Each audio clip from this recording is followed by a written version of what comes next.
right. Oh yeah, there's all kinds of interesting things going on in this, but you'll get to see it soon. You'll get to see it soon. Just give me a couple minutes here. Give me a couple minutes here.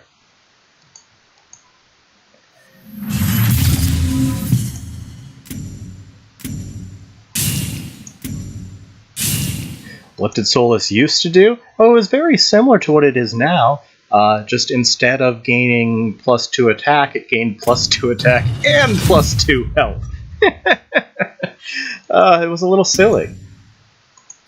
It's still very powerful, it's just forgotten.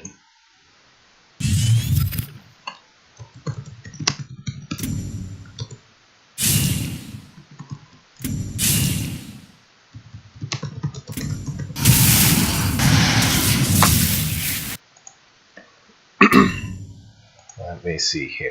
Alright.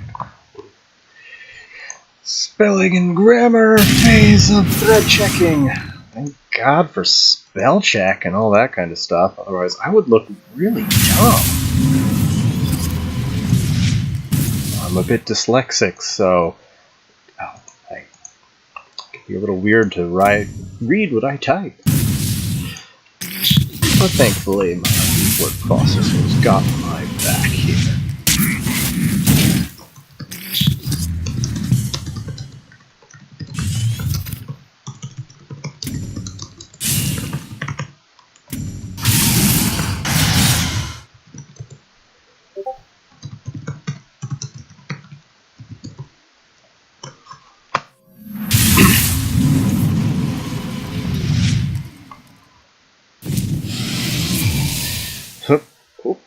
Little kitty, we need to move out of the way so that I can finish this and pay attention to people here.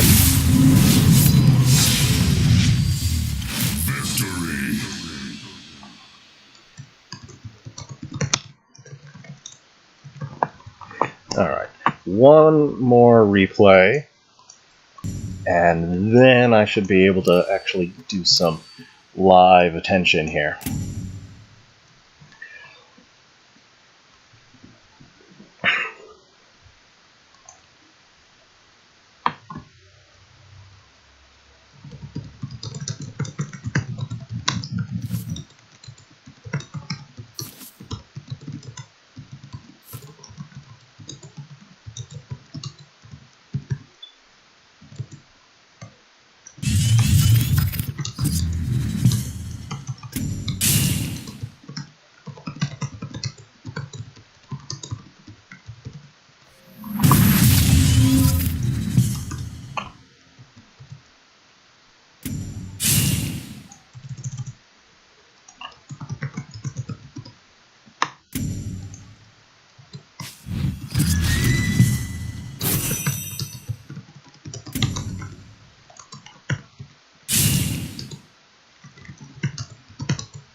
Yes, I've been working on the gate list for a bit now, and I'm finally ready to show it off here. Alright, let me... yeah, by the time this replay ends, I should have my thread posted, as well as ready to go. I'll probably, I'll start off by going over my deck list, and then I think I'll play some friendly games with a buddy of mine. Okay. Oh boy. Alright, so spelling and grammar done, but the thread is currently ugly. I need to add some spoiler tags and some gold lettering and all that good stuff here. Make this a little bit less giant wall of text blobs here. Alright, well, let's see what I can do.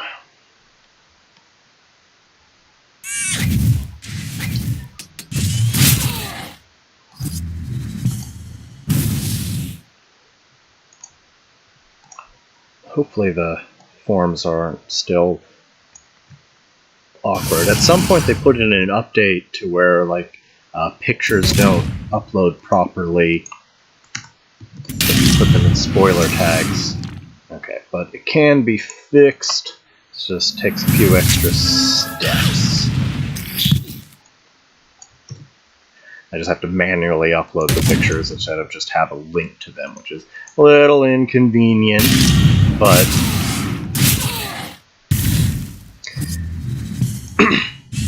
you know, that's okay. It just means it's going to take me a little bit longer than I'd hoped, but not too bad.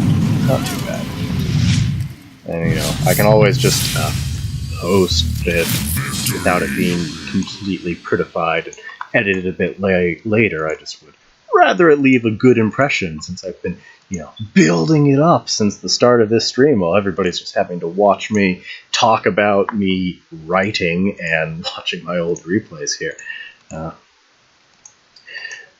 Yeah, I'm about to feature 6 different decks here. So curious though, when we get to it, do you guys want to see the deck that's currently showing replays? Or would you rather see a different Lilith deck, or perhaps one of the Mauve decks as well? Because I have, as I said, I have 6 decks about to be published here, 3 for Lilith, 3 for Mauve. I'm quite happy with how all of them have turned out.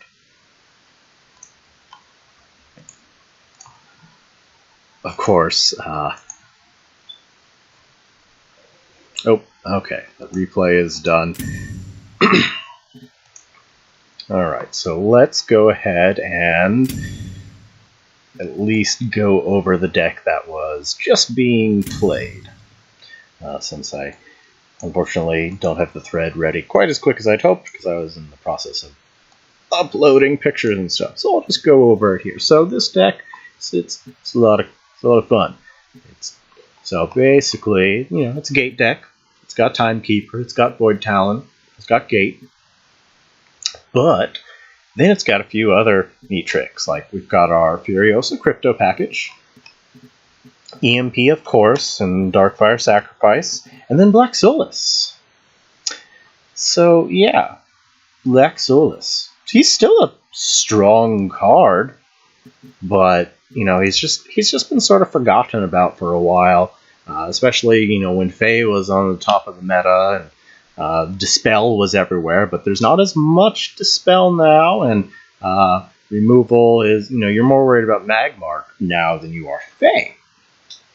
Black Solus conveniently dodges Cantor, Rebuke, Lava Lasher, Plasma Storm, and usually Natural Selection too, because you have a lot of, you know, small bodies around.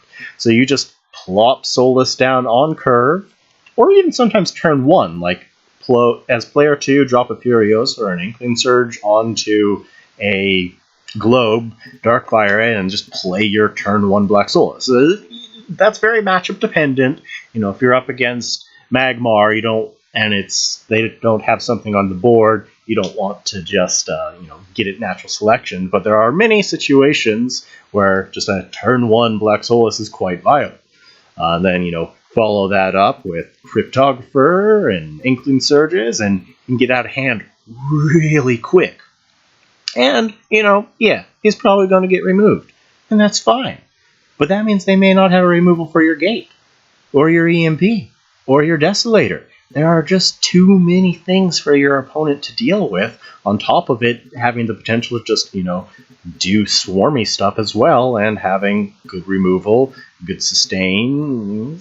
It's a lot of fun. A big thing to know about Gate is, with Timekeeper, you never want to play Timekeeper unless it's going to activate the Gate. You don't want to play Gate and then play Timekeeper, because that'll more often than not just mean you've wasted a Timekeeper and a Gate. And you want to wait a bit. That way you find out if they're going to have a removal for that, or you make them think they're safe and then surprise them. Because one Gate activates, you pretty much win. more often than not it will get removed, but that's what this deck sort of excels at doing. It excels at putting your opponent into a reactive state and then dropping threat after threat after threat while simultaneously being able to deal with whatever your opponent manages to put out while they're having to deal with your stuff. It's a lot of fun. It's very effective. It's a good time.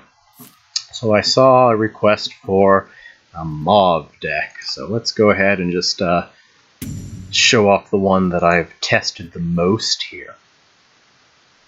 So this is Tempo Mauve. Like the start of it here hasn't changed at all. Like this little package here, you'll pretty much see in every Mauve deck ever. Like that's just what she does. Then we get to the middle portion, which gets a little more interesting. We've got Nightmare Operant and Deceptibot. That's just a fun little combo. Because Abyss doesn't have a way to give bot rush, and it doesn't have. Oh, I've got a few Chakram decks, but those aren't for today. Well, okay, I guess that's not true. There's one Chakram deck today. So, usually like Operant's just a really awkward card that's too random to be worth it, and then without a way to guarantee Deceptibot, Lure helps. It's just not worth it. But Mauve likes Nightmare Operant. He's a perfect BBS target and just easy, cheap body. It's fair. So it more often than not, you won't actually get the combo off, but it makes your opponent panic a bit because they have to answer that Deceptibot with how this deck is built. Otherwise, you are going to get legitimate Mechazords off of it. But usually, neither of them are terribly good for Abyss, and even when you pair them together, they're not great for Lilith or Cass, but it fits very well for Mauve. And Deceptibot also comes with that convenient 4/5 body, which is the perfect counter to Magmar. So here we are, just more Mauve staples here. Desolator, obviously, Nasher, obviously, Nakoma, because we have a very low curve, as she fills your hand back up and pulls out Desolators and Nashers. Dark Transformation, because it gives us the range the deck really needs, and she doesn't have the tools to really make Punish or Ritual work, so it works for her, and the little Wraithling spawn off of it is great BBS food. And then just to top off our curve, got Betrayal, because it's a fun one of, EMP, because it's EMP, and Reliquarian, because Husks are a perfect target for Reliquarian. So, let me go ahead and play one more replay so I can actually just finish this thread here. And then I can show off the rest of the decks, or just go one at a time here. We'll see. Alright. One last try. I forgot that replay only went a couple turns in as well, because the poor guy was just like, well, shit, active gate. Guess we're done. Alright.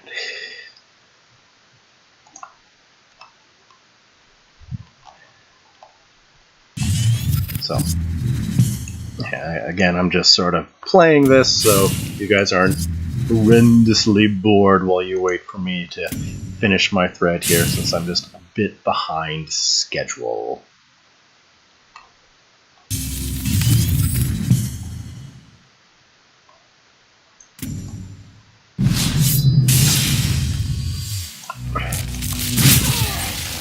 Oh, I'm playing that at times 2. That's a bad idea because it's going to end up lagging out on you guys.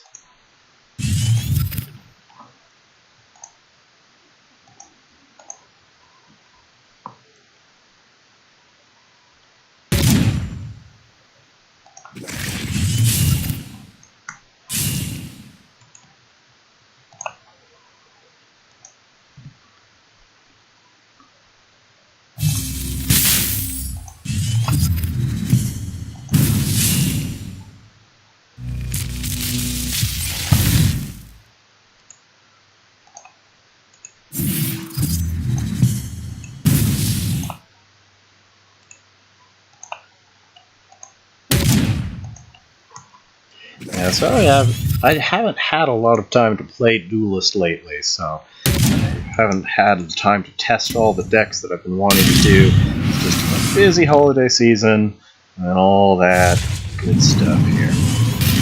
But I'm finally getting enough time to start getting some stuff out there. There's a lot to come.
Probably like playing music or something, or at least turn up my game volume. I'll do that. Almost done, guys. Almost.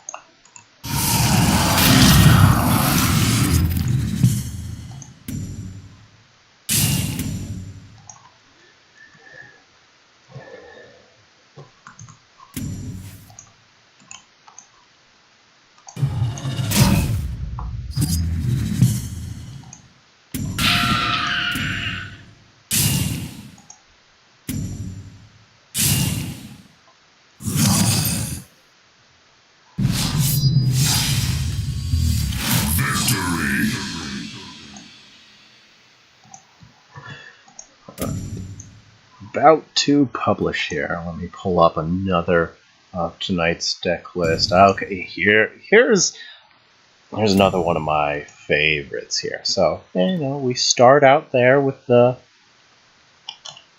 usual Lilith staples, like, that start. Darkfire comes and goes. It doesn't make it to every deck, but I guess same with Furiosa and Crypto. But most of this you see in just about every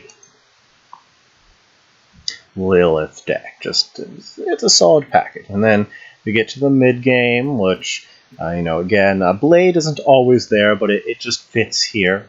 More of the usual, and Black Solus, my new staple Lilith card because of how perfect he is for the current meta. Vorpal's a classic, and here's where it gets interesting. Reliquarian, Arcane Devourer. Just think about that for a minute. Think about that for a minute. Although, I guess, let me, for those that don't know, let me explain what Reliquarian does, because it's got a very discoverable tooltip there. So I'll explain what Reliquarian does, and then I'll let you guys think about that for a bit there. Oh, this is no meme deck at all. This is very competitive. So Reliquarian, as it says on the card there, it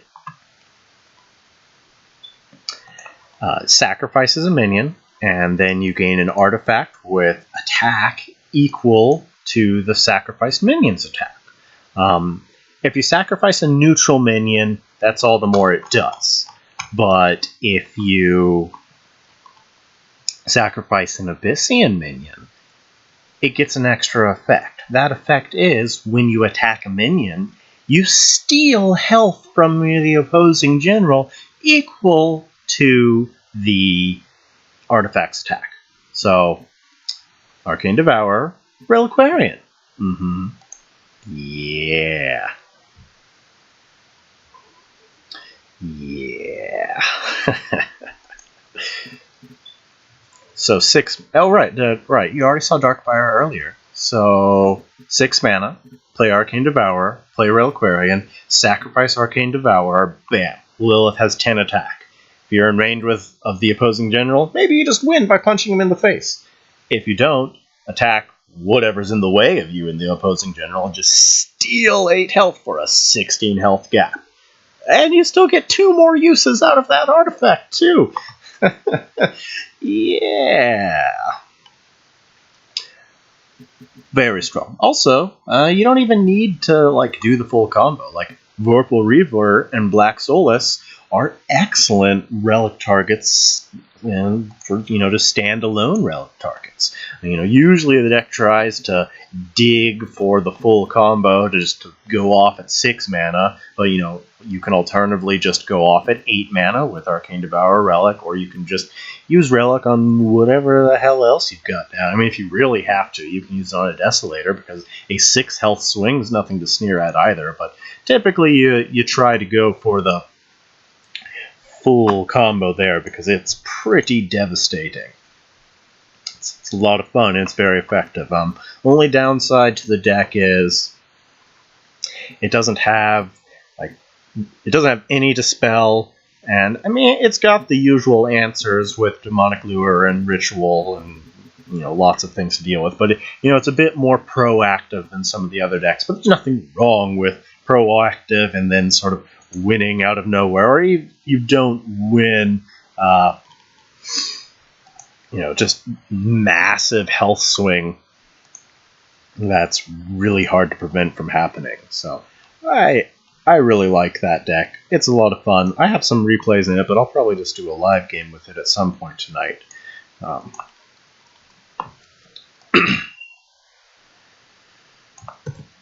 And I'm just about to post my thread here. I just have to name it. Let's see. What is it? It's Immortal. Just IV. Immortal. No. What is this? It's Immortal Vanguard. Yeah.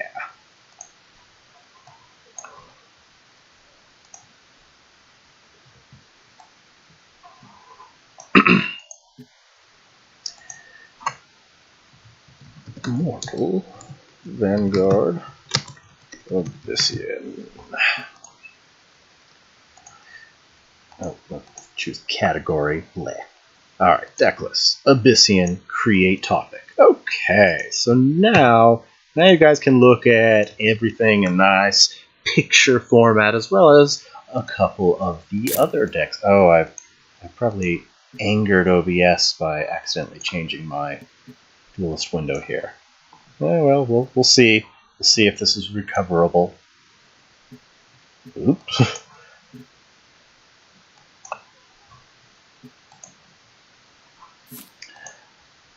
I don't know why that happened. I did not intend to do that. Sorry. Even more technical difficulties. Oh, there we go. Almost back to where it's supposed to be here. That's close enough. Alright, so let's see. What have I not gone over?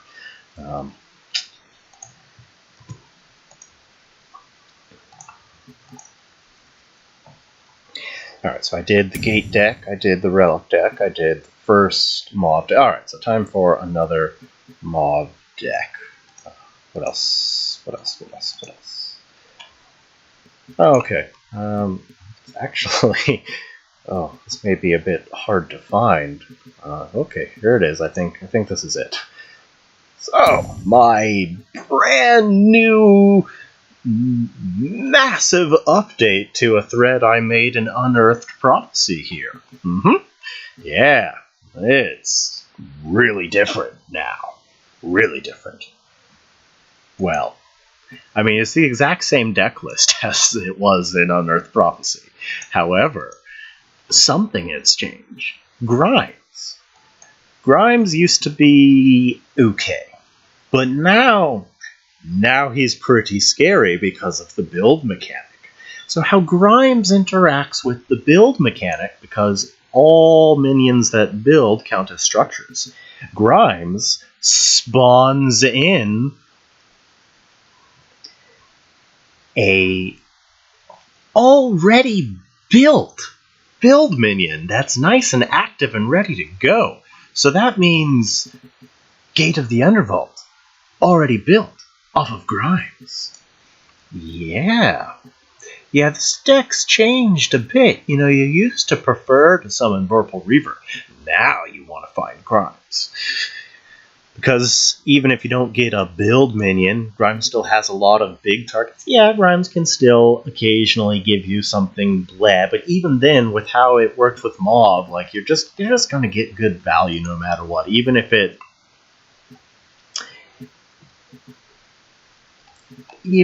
it spawns crap stuff. Like, yeah. T2 Grimes Gate. Exactly. Precisely.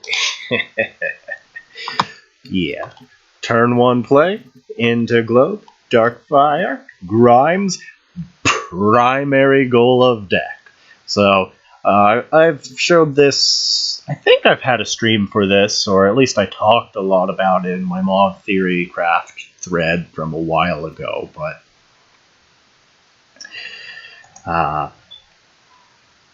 so, right, we've got, Mauve's usual cards here.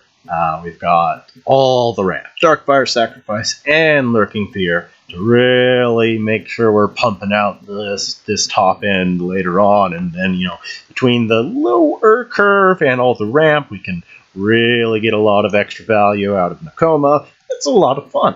And it got a massive power boost from this expansion, despite actually changing at all. Yes. Good times. Alright, so what remains here? Okay. Ah, yes, I don't think I've actually loaded this one back in. Alright. Client's a little glitched here, but that's okay. Alright. So, here's the next Mauve list. So, I heard somebody say a minute ago that yes, Wybot was saying he made a relic deck with Grandmaster Varix. Well, so did I. And this certainly isn't a joke either. Because, yeah, only the one Grandmaster, more than that's a bit overkill. But the one is enough, especially for Mauve. So, right, so it's got the usual Mauve package, but then we actually added in Darkfire to be able to get those turn 2 Vorpals, 6 mana Varix, early Reliquarians, and I really like Reliquarian and Mauve as just a standalone card here, because she always has a Husk, and a Husk is just a great Reliquarian target.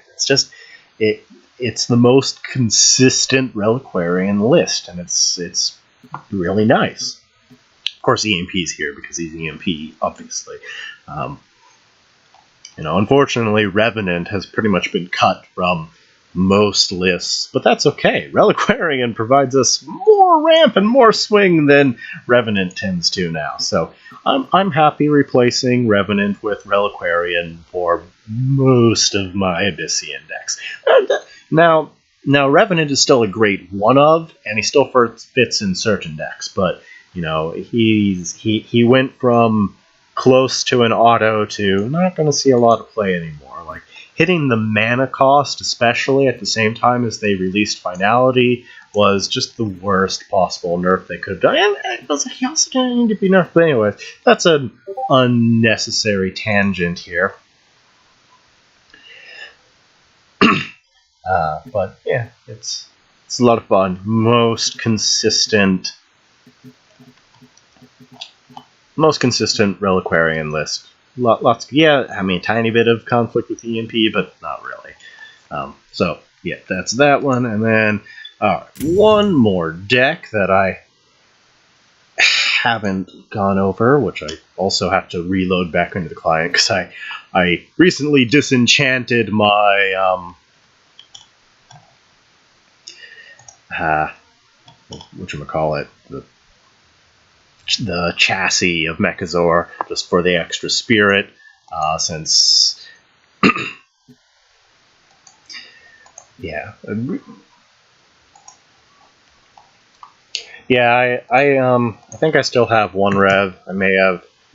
Oh yeah, I went down to one for now, just because, you know, extra spirit. I can always remake him later, but I do believe I need to recraft my chassis of Mechazor here.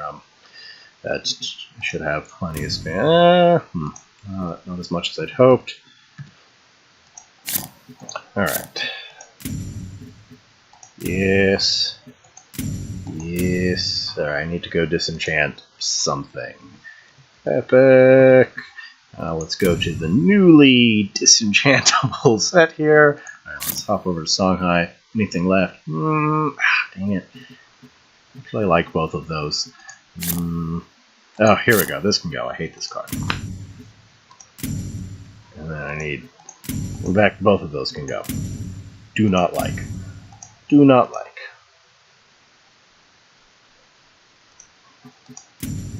Pretty sure I already got rid of Fox. Yeah, Fox was one of the first things to go. Although, to be fair, I actually think Twilight Fox is really cool, but yeah, nah. Alright. What happened? What? Oh, that's what happened.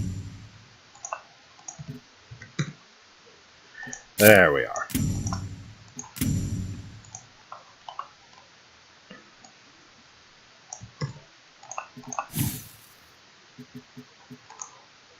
Oh, I probably could have... How much? Oh, okay. Nope. Not really. Alright, and so the last deck that I have for the evening here. So now that everyone's seen the options here...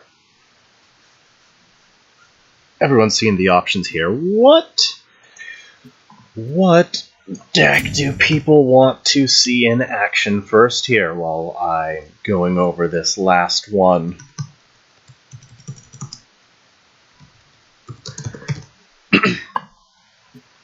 Alright, so this last one here. So, it started out as like a more old school Swarm deck with Crypto, Furiosa, Zix, and that kind of stuff, but between the fact that it's running Metal Tooth anyways, and the fact that apparently on Discord the devs have said they're going to nerf or fix, my bad, not nerf, fix the Metal Tooth Abomination interaction.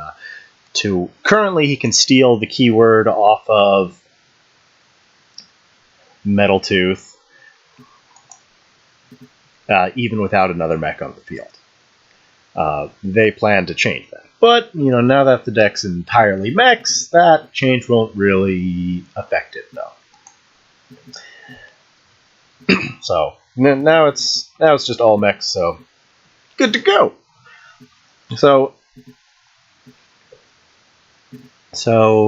the other benefit to switching to mechs instead of old school Swarm is when you just go all in on the Hyper Swarm approach, you know, it's always been a very meta-dependent deck, because if there's a lot of AoE in the meta, playing Hyper Swarm's really rough. And right now we have a very high AoE meta. So having just actual Mechazor, that gives us a backup plan that doesn't fold to AoE. And then Grimoire also combats AoE. It's a powerful, classic Deathwatch card that can also serve the dual purpose of protecting your field, because if they wipe your field, well, it turns into a monster. So you're in pretty good shape. What is prog? I don't know what prog means.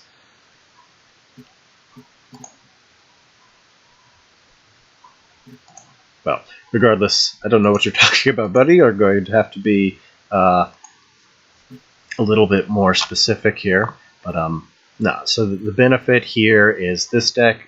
This deck would already run Replicant and Metal Tooth, just because of how it works. It's got lots of cycle between Inkling, Sphere, and Replicant, which makes proper Mechazord progression feasible. And also, that's not the deck's main game plan. That's one of our backup plans, despite that it's very consistent about it. What's really going on here is we're just puking out a bunch of cheap minions, sort of like a slightly weaker Swarm deck. But then, once we have a decent field, we can play Abhorrent Unbirth, which is a really cool card.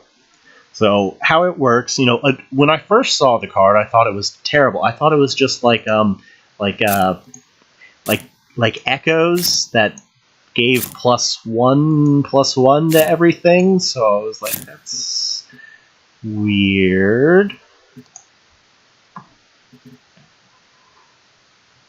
No, Silver and Project Omega are ungodly slow and don't fit at all.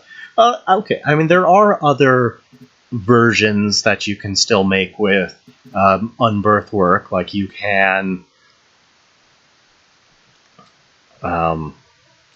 make, like as was just pointed out, Latigris is an option, as is the Spell Sparks.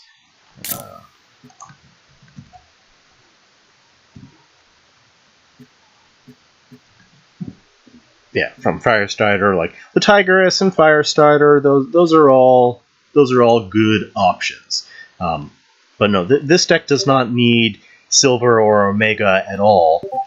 They're pretty underwhelming.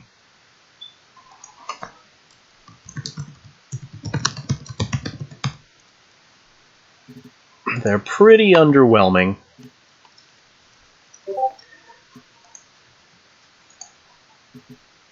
And just too slow. That's the issue. Like, this deck wants to be winning long before those guys, and those guys are just slow and awkward. And this deck doesn't need another win condition either. Like, we have proper old school Mechazord progression, we have Soul Grimoire, and of course Sphere Chakram, who I was getting to.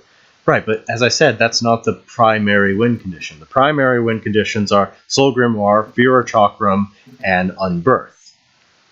I don't have time or a desire to be trying to cram Omega and Silver in here. Those are just slow and awkward. This package is very quick, aggressive, and very clean and complementary.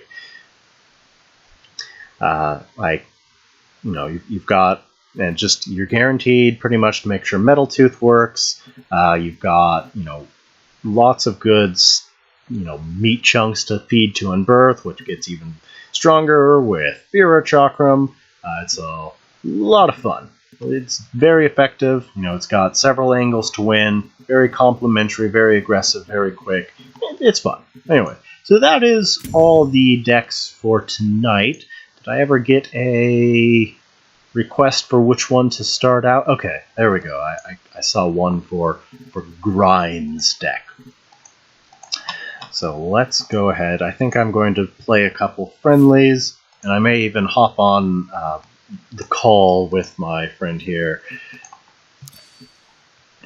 just so we can chat at each other. Now, however, he does need to, get off of the channel if we're going to be playing friendlies that he wants. Let me see if Discord will cooperate here. Come on, Discord. Not here. At least get the challenge up and running while I get the chat up and running as well. Okay, Discord, open.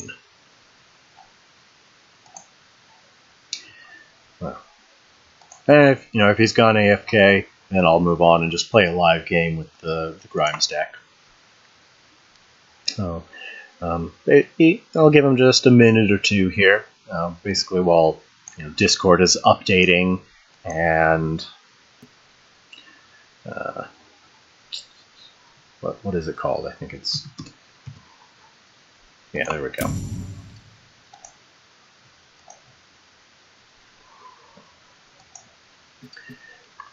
Okay, so I'll get the game started, and we'll get the chat going in just a moment here. Versus Abyssian.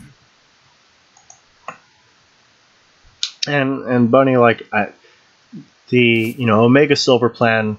I'm not saying it's bad. I'm saying it's a very, very different deck, and I'm not overly fond of it. I see that being, the Omega Silver package is really strong for the Starhorn variant, but I haven't personally even tried it out in Abyss because I just didn't really see it there. But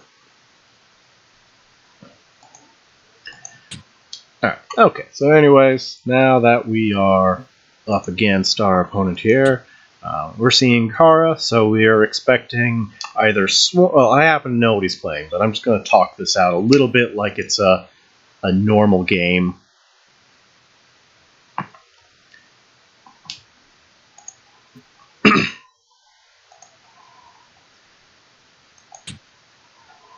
Alright, I mean, and it's not a mech deck, it's a Abomination Swarm deck. That's a little bit of a different approach. Anyway, so moving on from that. So right, so I know what he plays, but regardless, all right. Actually, I'm going to replace these guys. So you expect Storm with Kara, so AoE is good. This is going to be in my opening play. I don't need these right now.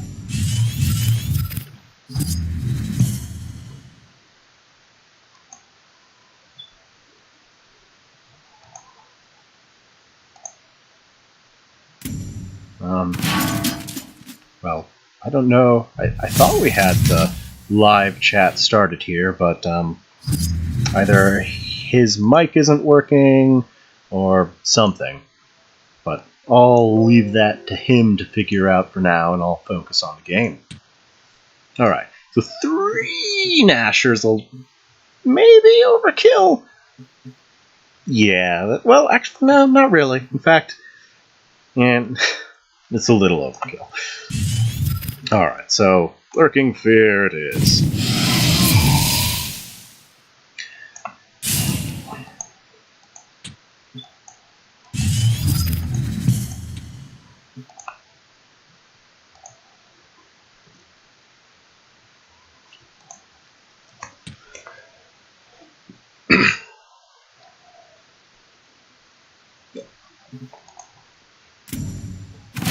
Right, I should probably start using this and these instead of the specific names here, since you can probably hear me here.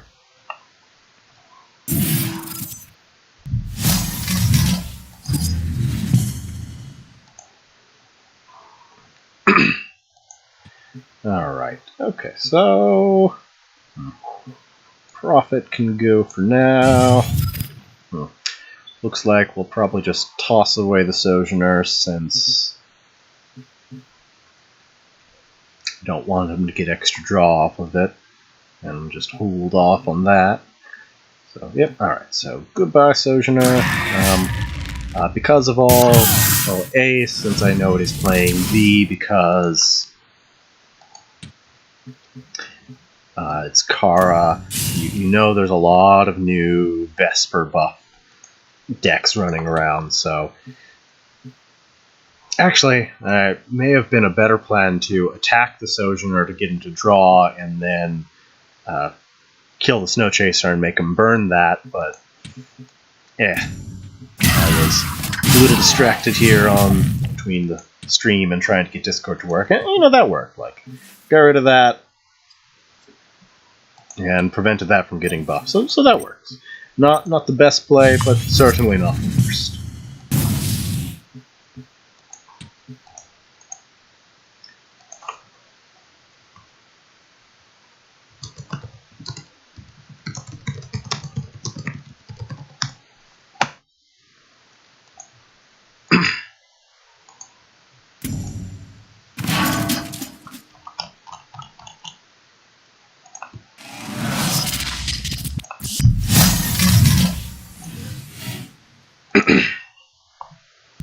Okay, so yep, there's that swarm that we've come to expect from Kara now?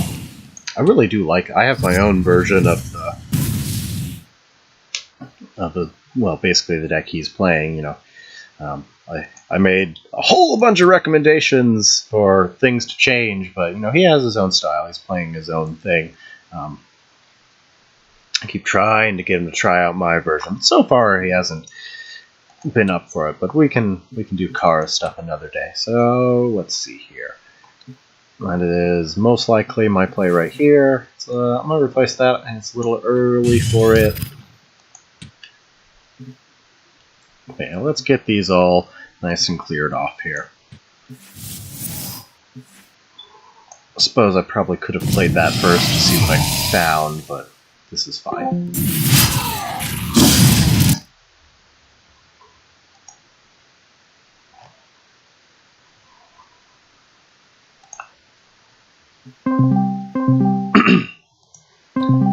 And then, right, as I mentioned, we want to keep this off the field just so he doesn't get a chance to buff it. Oh, there we go. Now we'll have a voice chat for a little bit here. Yeah, you can hear me fine. Yeah, hold on. Let me turn down my client volume and then turn you up.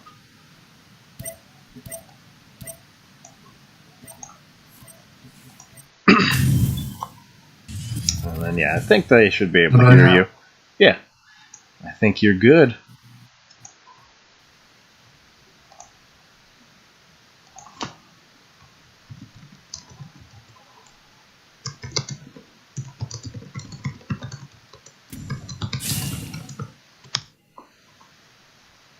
Hear me now? Yeah, no, we can hear you, man. If Discord's not going to cooperate, you can always just turn my stream back on and sort of listen to me there. Of course, turn into a pet that just stands there. How lovely for me.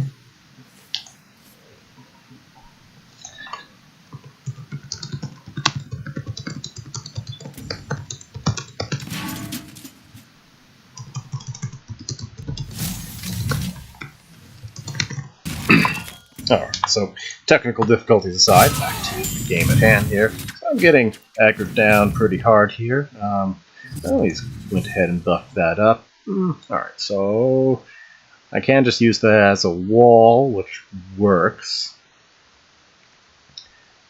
And that will, you know, if he does attack the Sojourner. Alright, so looks like I'm probably just going to go for that, especially since he just used one of his removals. So he hopefully doesn't have another, and if he does, well then, putting your opponent in a reactive state is never a bad plan. The rest of this I'm pretty happy with, though. Well, no, my health's getting low enough that I need to be cautious here. I have plenty of time to draw additional threats, so I'll open with that. I'll wall myself off here. And yeah, there we are. Yeah, I got some choices to make here. Yeah.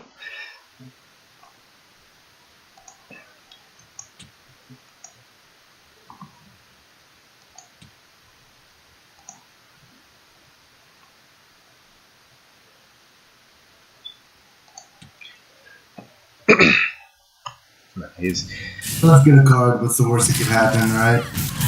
Never a bad plan to explore your options before making a decision, especially if you planned on trading into that regardless.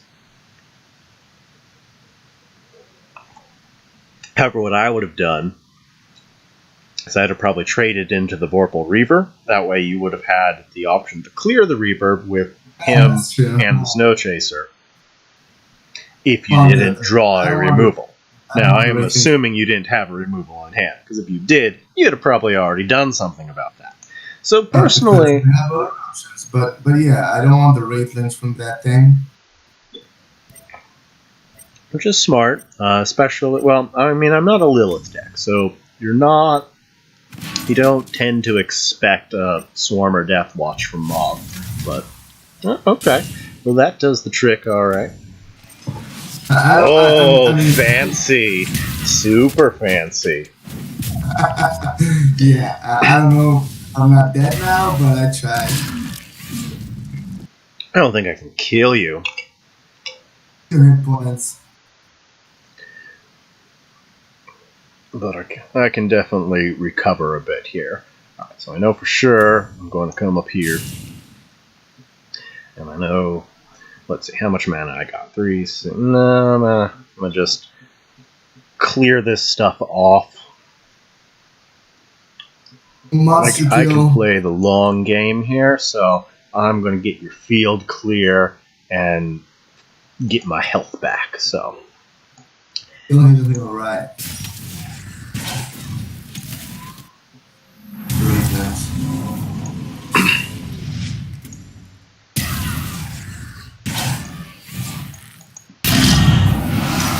And I'm also going to go ahead and protect my Desolator just so you can't get rid of it, because I want to keep dealing with it. Oh man, that is so good. Oh yeah. But the yeah, it's so great. But the Wraith things, it's like say hello to my little friends. They are just minor speed bumps. I do not expect them to be useful. But if you don't deal with them, they certainly will be. Let's see if I can frost some. You know what I'm trying to draw now. I know you're trying to find your Frostburn. But these guys have 4 health, so they'll live through it, and I'm okay with that. It's probably, well, I mean, your best play is Aspect Thunderhorn. That would be your best play. Right, but you know, I don't use that. What's wrong with you? Just simple. It's just very simple. I hate it. Okay, that's it. Nothing more to it than that. I hate that card. I don't understand. Hate it or not, you're crippling yourself by skipping it.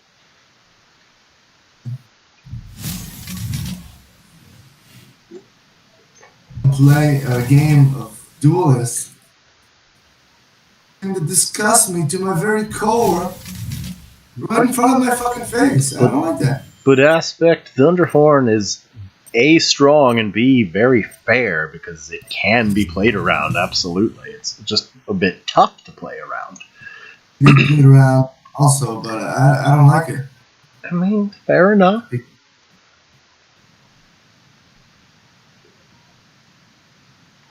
Alright, so let me see my options here. Counting if you got lethal.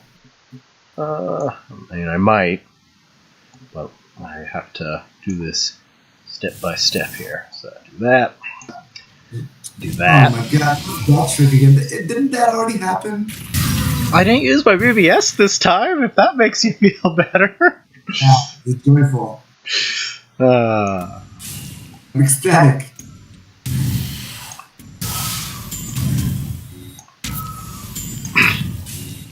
I fucking hate you, man. Alright, language.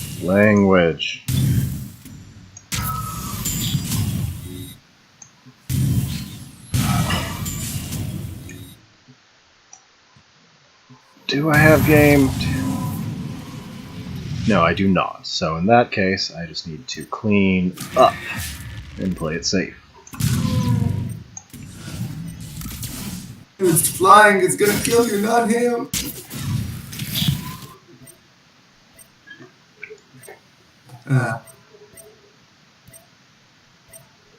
Go, bear. Your bear's dead, sir. No. Yeah, it is. Why did you have to go, bear?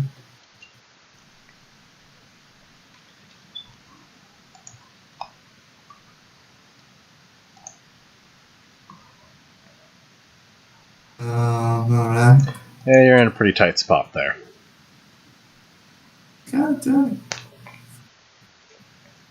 A little, you know, the other Vanguard bullshit, Faye, into the face, and call it a day.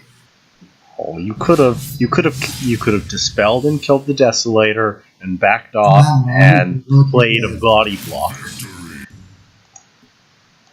You had a good... It wasn't quite over. You gave up a little soon. Didn't have a body. You didn't have a body? Well, then that means you must have had removal. Oh, wait, no, you had a handful of buffs, didn't you? Fine. Gotcha. Well, that sucks. Well, we can do one more. And then I'm going to go do some laddering. Let's see. I haven't seen any other requests for a different deck, but alright, well, let's just go play the other deck that got talked about so much, since it's apparently controversial. Which one? I mean, we'll see. That card? Ready? Yeah, I certainly hope so. Alright.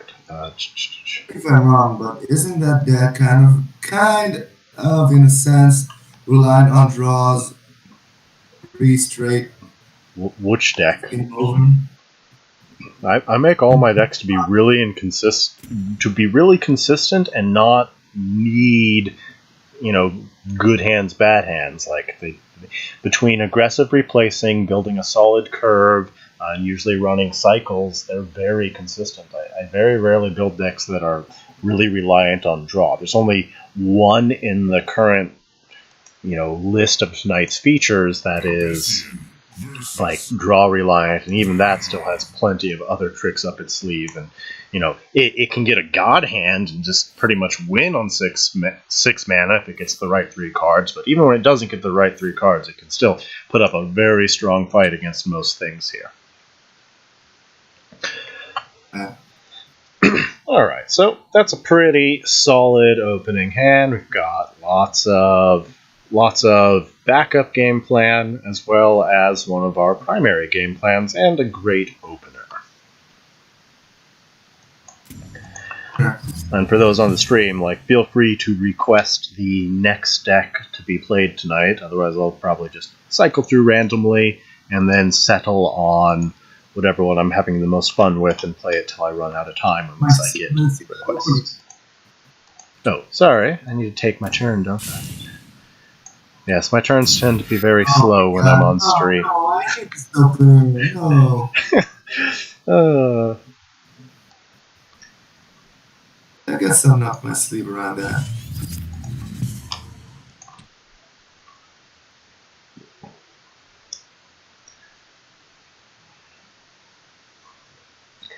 But, that's a classic airdrop position because it gives you access to the globe as well as denies it from your opponent. So, when you move it forward 1, especially against Vanguard, then you may lose that globe access, because here it could be stunned or provoked by a gravity well or a corona or something. So you play it there, not right in front of your opponent. This way you're guaranteed access to the globe unless he blows a removal on Wings of Mechazor, which, if he's got a whole handful of it, maybe, but for the most part you wouldn't want to spend removal on a 1/4 body.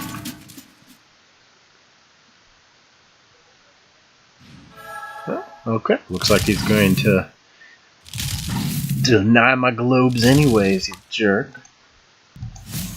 Alright, so I'm going to get rid of that Snow Chaser before it becomes any sort of actual problem here. Yeah, I hate Sphere. And then I can hop up here to clear that. Take this globe and take this globe, and then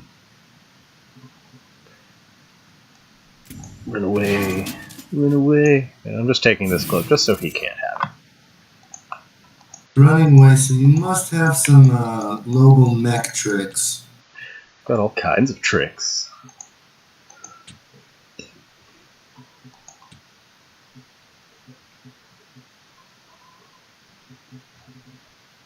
Really into Max this expansion, right? What was that? You are really into mechs. You got your Starhorn mechs, too. Well, I mean, I'm not super into mechs. I play very few of them. Like Starhorn, that's sort of his best bet is like mechs for the most part, or not even like straight up mech decks, but just there's a lot of the newer mechs that Starhorn also likes. Like Starhorn's got a lot of cool options with mechs. Like you can either just play actual mech deck, or you can play just like the replicants and the seismoids, and that is, you're not really planning on Mechazor so much as you are just using them as a fuel for combos. But no, I've never played much Mechazor. Mostly because I don't tend to play tribal decks in general, because I always feel like the decks are like pre-built for you, and I've never really liked that. I guess I can see what you mean. So I can use his own barrier against him here. How would you do that?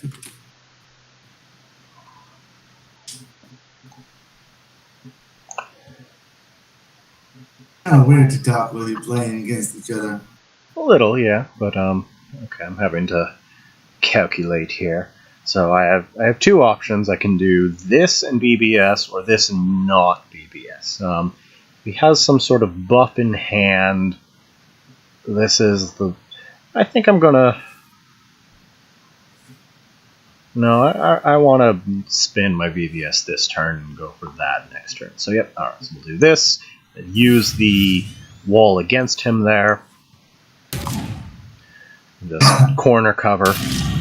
So unless he can give his bear flying, or he wants to blow a removal on Sword, Sword will live. Well, I mean, or I guess he could buff the wall, but buffing the wall's usually a bit of a waste. But I mean, if he is playing a Swarm deck, so if that's his best way to clear the Sword, and that's what he wants to do, that's what he wants to do.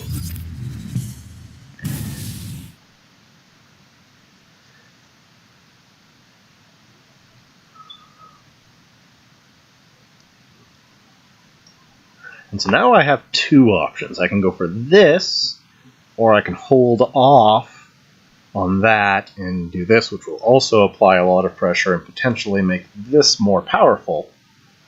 It really depends on what he does this turn.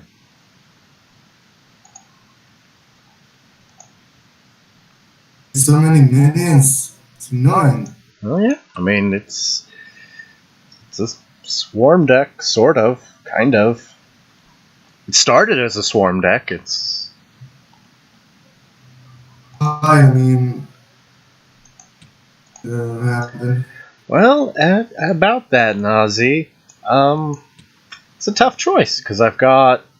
The 5-mana turn gives me two very good options. It's very dependent on what he does on his turn. Like, get rid of this guy because he's real trouble, man. Okay. Yes, So he got the flying, which means that I'll definitely be going for this rather than this now, because there's just not enough bodies for that.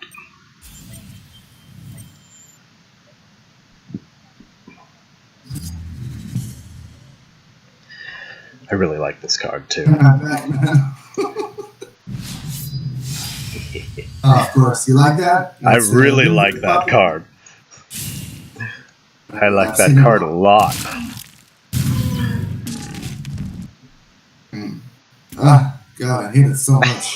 So great. It's so great. Stop it. Okay, right. I just want to protect my artifact from you. By anger. Yeah, no, I think that's all I need to do. I know that for whatever reasons that still escape me, Everhard doesn't run Thunderhorn, but he may be just trying to psych me out. He may have added it recently. Either way, I don't want to play into the Thunderhorn, and I'd rather sort of hold on to my options here. I could trade with this, but I'd rather force him to sort of come to me here. Like, either he runs away or he comes to me. I'm happy either way.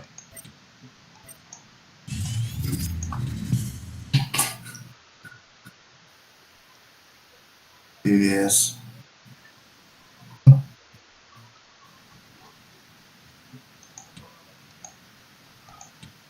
I've had worse place than this, so.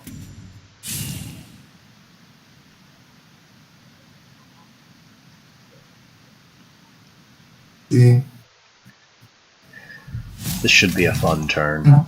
This should be a very fun turn. Yeah, definitely had worse place than this, so fine. Yeah. You have made a mistake. You have made a mistake. You should have cleared that Wraithling.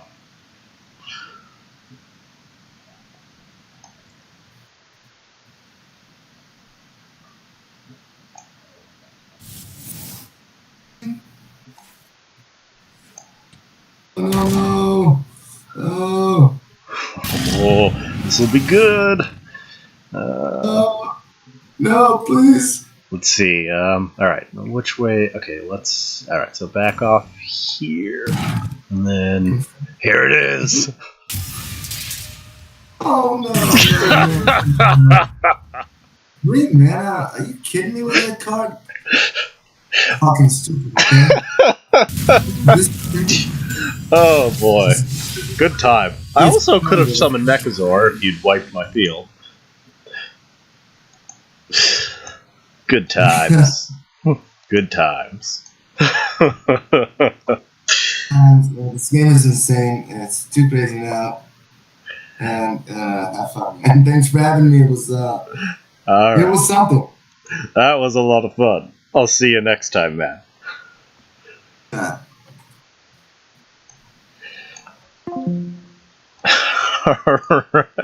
So, poor Everhard. He had a bad time. Poor guy.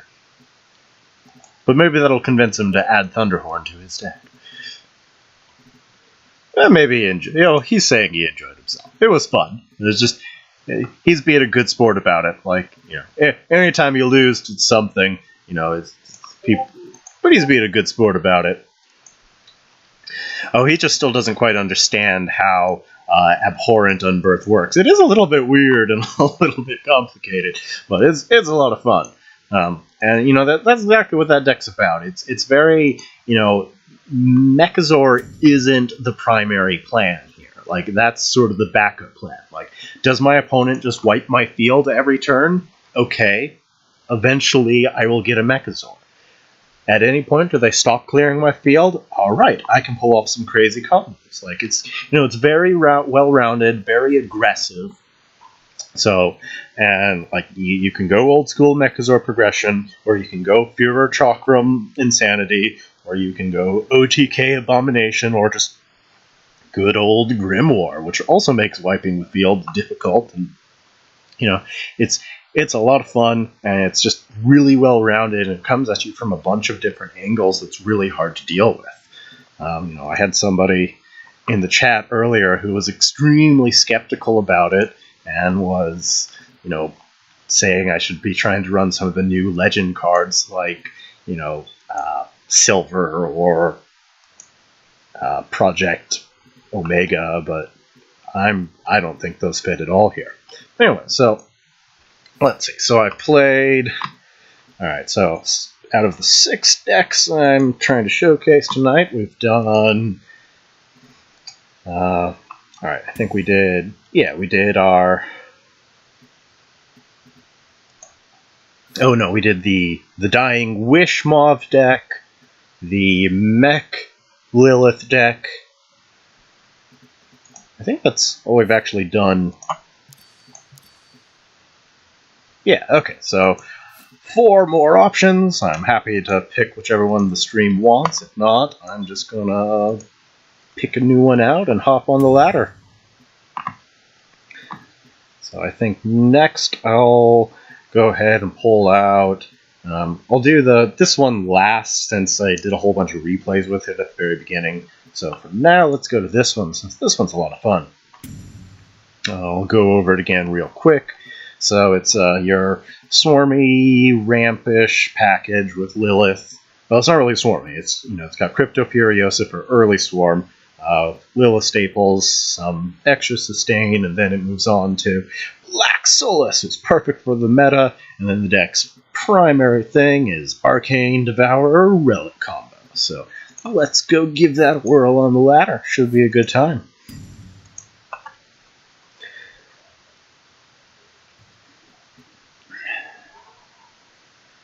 Just have to find it. There it is.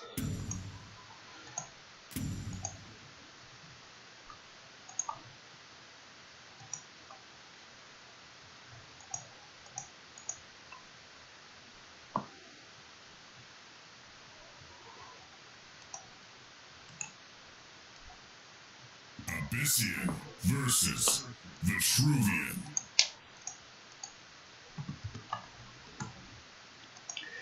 Alright, okay, so we've got 2 of the 3 cards we need to pull off a crazy 6-mana turn here. So we want to dig for the rest. It's too early for the Desolator, and, well, we can't get rid of the rest. Right now we're digging for combo. Solus, never bad. Alright, let's replace this. Replace the whip. Okay, so I actually have a interesting opening play option.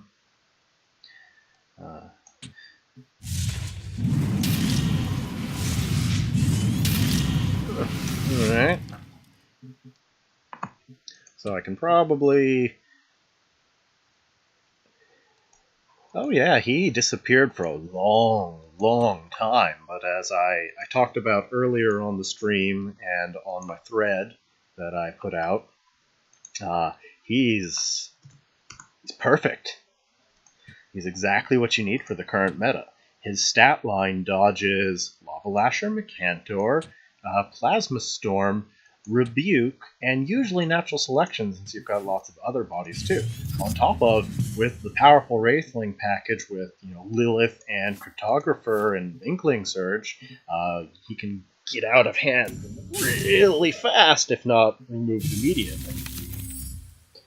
And for the most part, even if he does get removed immediately, that's fine, because it will keep your opponent in a super reactive state, which will give you the time to put together your nasty combo.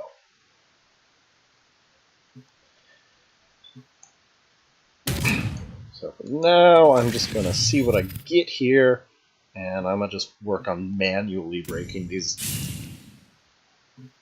obelisks. I'm in no rush. I've got a big portion of what I need to get this deck to do its silly things.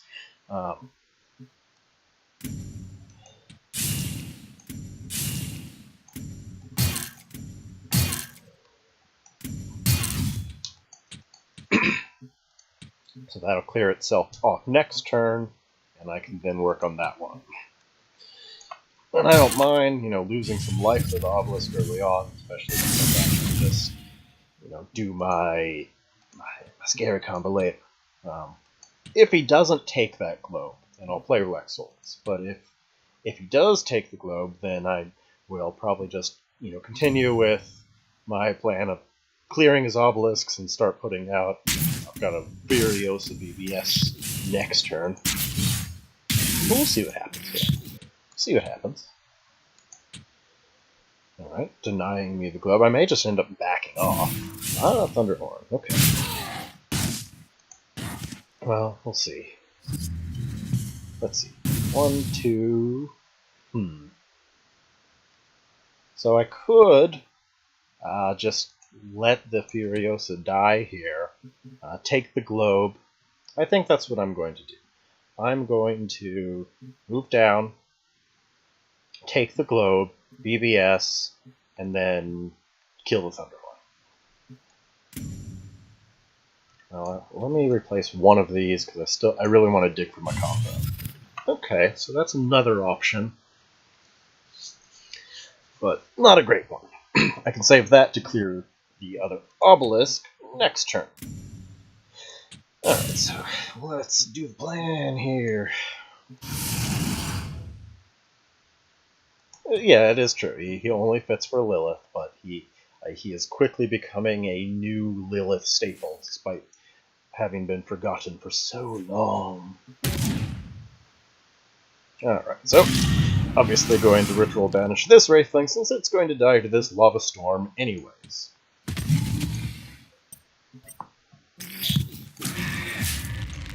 Yep, I've got a nice just on-curve Black Solus, which will probably get Blood of Air, but that doesn't bother me at all.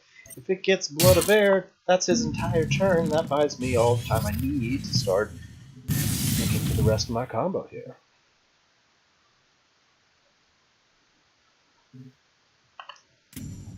Because he can get, and if he doesn't have a Blood of Air, Black Solus can very easily win a game out of nowhere too. Like, I'll play him, and then the next turn I'll have my VVS up again, and potentially I can use my photography. Yeah, he's defended his Lava Storm Obelisk. He has wasted a Rasha. That's not a waste. He's clearing off my Wraithlings, which is never bad. So I don't want to replace my Desolator, but I need to dig from my combo because the 6 mana Reliquarian combo is like what this deck lives for.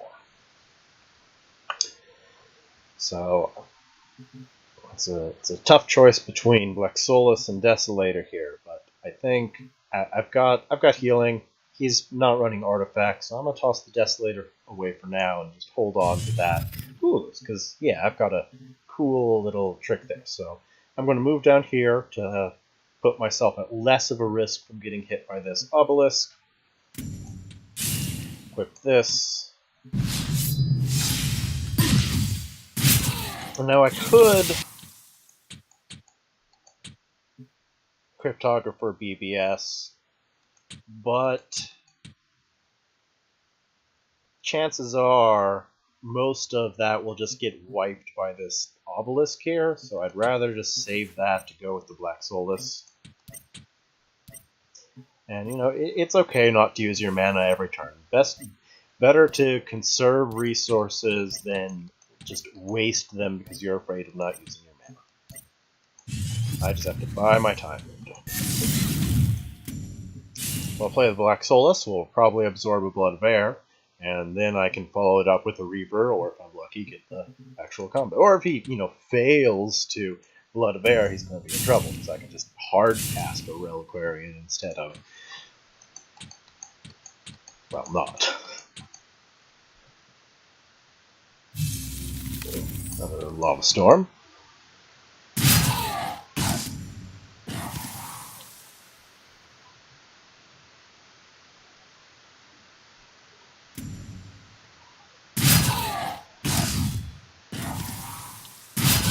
He should have. Well, okay, I guess he's conserving his health, which is a valid play.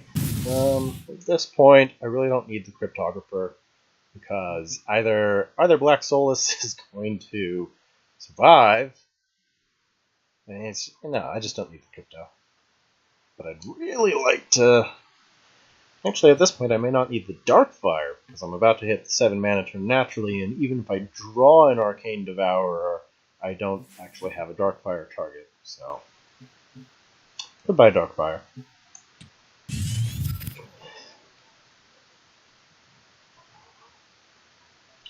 However, I am in a uncomfortable position thanks to these very well-placed Lava Storms that are zoning me really bad here. So I do have the option of just letting the Vorpal Reaver die to Obelisk, which will get me a bunch of Wraithlings, which it's not terrible, it's not great, but it's not terrible. Because the alternative is having a Black Solus almost die and then get pinged off by a Dervish. I just don't have what I need right now, so yeah, I think I'm gonna just let my Vorpal Reaver die. I don't have a better play at the moment. I suppose I could have stayed back there and punched that, but I'm sort of hoping to just run away from that at this point. Alright, Black Solus.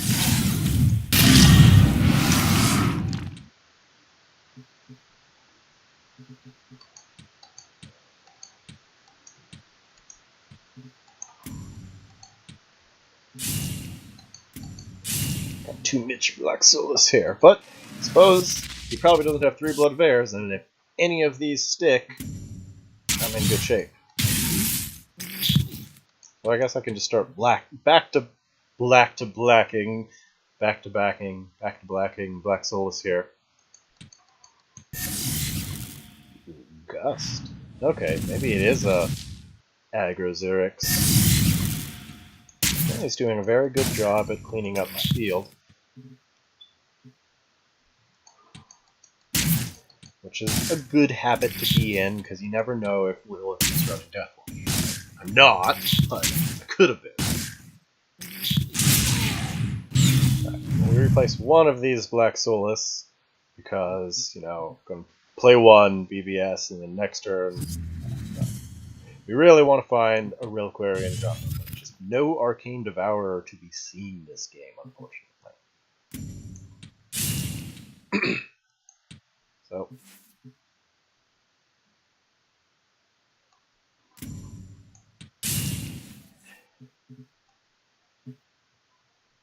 Alright, we want this guy to survive, so he's going to get 2 damage here, 3 damage here, so 3, 4, 5, 6, 7. Alright, so I have to play it pretty defensively here, otherwise it will die.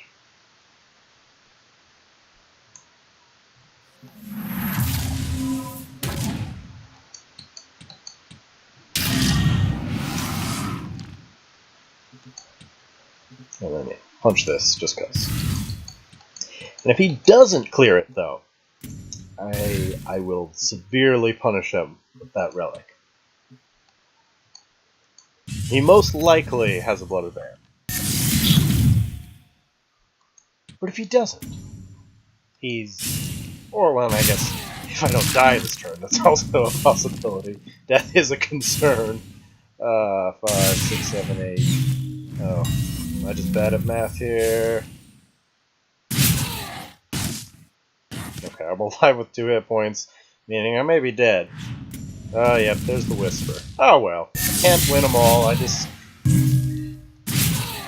couldn't find the combo that the deck is built on, and he just got great Lava Storm placements that I wasn't able to deal with. But let's play another one. I wanna get a nice... I want to actually have the combo work, or at least get a win with the deck, and then I'll move on to the next in line. So let's see.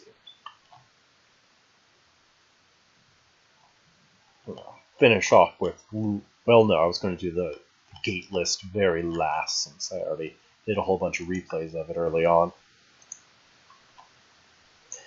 Abyssian versus Lionel. Alright. Okay, Furiosa's never bad. So I'm going to replace one of them and one of the whips, because again, this deck just really wants to dig for its combos. Oh, there we go.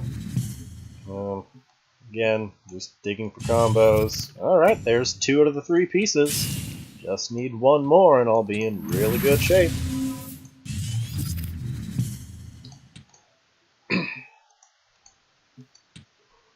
Got it. This game's already going more smoother. I've got a solid opening play, a great turn 2, and just follow-ups. Let's see here. So I know for sure I'm going to be doing this trick here.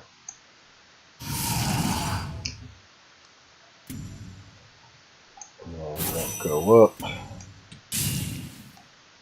See if I grab Globe. I did not get so lucky. I'm gonna go ahead and just ping that guy just so I have a chance at trying a second sphere. Okay, so Vorpal Reaver can...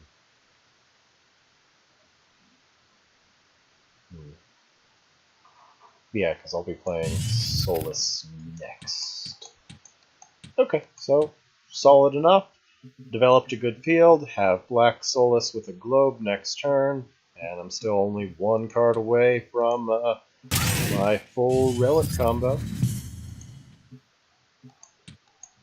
And Lionar doesn't have very good, like, hard removal, so there's a pretty good chance that Black Souls will be able to live through a turn, which could win me the game by itself with Relic here.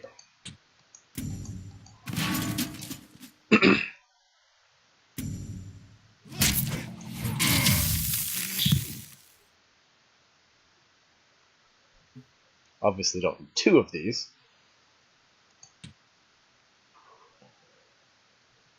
No. I really like this deck, but it is the most draw dependent. But it is very powerful when it gets what it wants to get. Alright, so I can play the Black Solus in his face. No, I'm gonna play it sort of right here, that way it can force him to protect his Mechazors. And then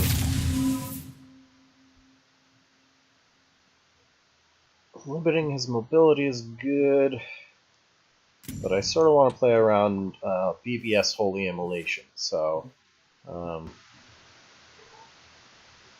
there's not, as long as I don't, I've already BBS Immolation, so you can play it right there, or you can play it right here. Yeah, with that in mind, I think I'm just going to trade with this Wraith. That way, he can't get value off of his potential BBS Immolation. I may as well trade with this too, otherwise it's gonna get eaten by the Mechazords. Alright, so overthought that, just trade it all in. I'm not a Death Watch deck.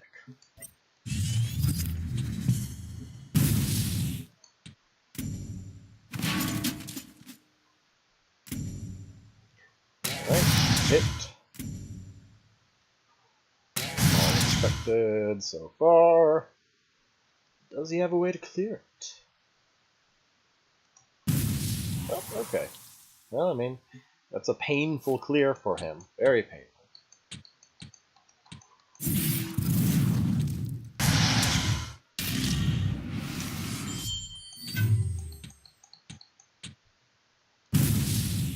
At this point, I can pretty safely get rid of Cryptopher. I still don't want to save that for the actual Mechazor, but we'll see what goes on here.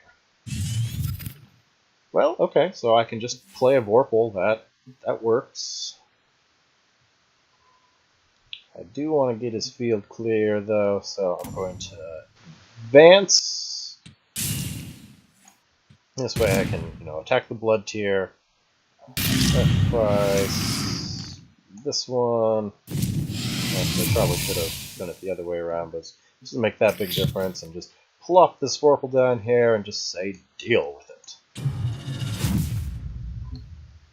And just, swarm Brome decks that run like a lot of their mass field buffs have been growing in popularity. So I'm keeping his field clear, although it's looking more like he's playing like Titan Mechazor, but it's hard to say.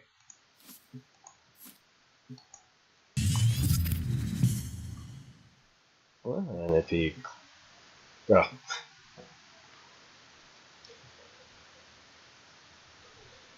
I've just got a lot of threats that I can drop back to back here, and this deck is particularly bad at removing said threats. Although that Titan could be coming down next turn too. So we'll see what happens here.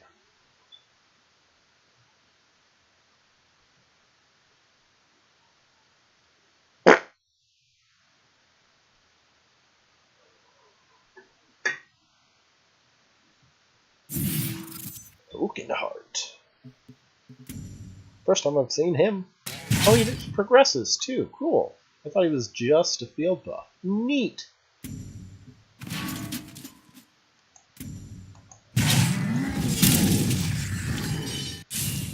Alright, trading in a bunch.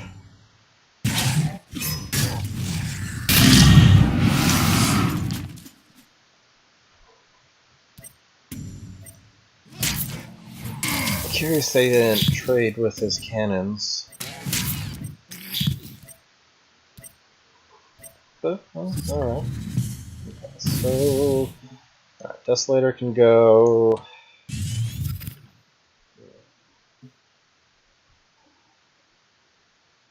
What? Well, no, I want to do the Black Soulless play, but he's just... Well, okay, he lives through both of those.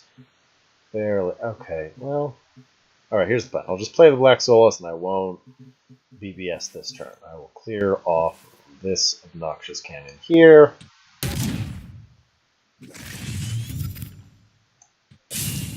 Oh, well, that's also not a terrible option. Yeah, let's do that. Let's see, what's his progress at? Alright, so I really want to hold off on...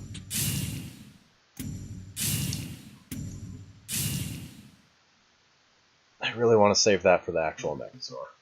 I think I'm going to start getting aggressive, because relic combos coming soon enough. Well, I know that that's going to hit, and going aggressive, and he's almost certainly going to kill that off with cannon, but I could banish the Oakenheart, but I want to save that for the Mechazor. Yep, I'll just keep my field stacked and see what happens here. I just haven't found an Arcane Devourer not once in 2 games, and I've hit the 8 mana point twice too, or about twice. Alright, so far as predicted.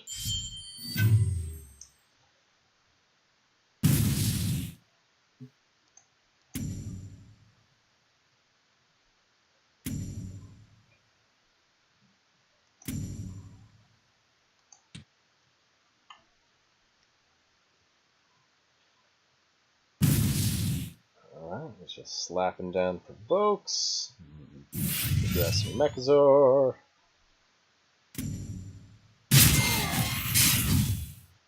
Alright.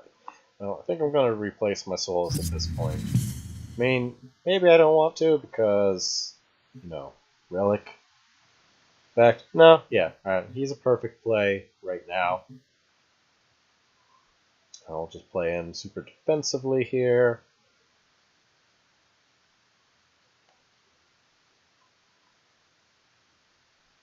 Well, let's clear that, because we know that's happening. And we know that this is happening.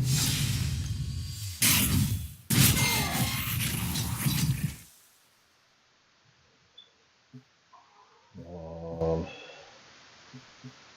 want to get that cleared.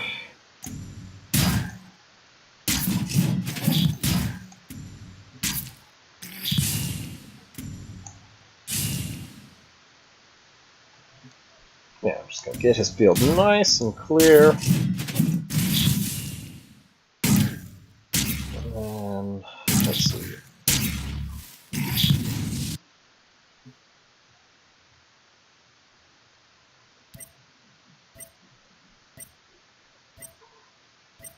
Yep, playing it here forces him to stand on that shadow creep if he wants to lock it and my general down. And if he doesn't kill it this turn, I got a nasty surprise coming for him.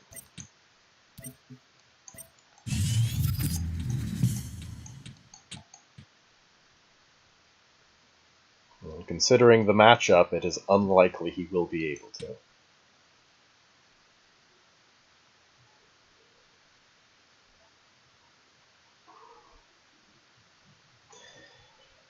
Real nasty Reliquarian surprise coming.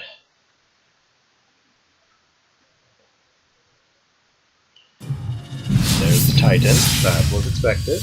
Okay, I guess he will be able to kill it. That is unfortunate.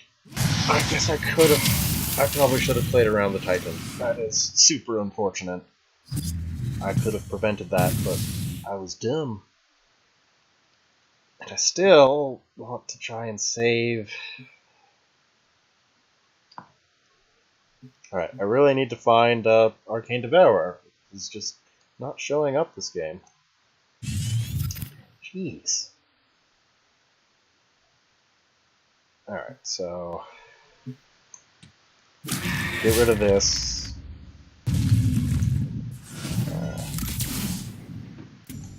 Trade here.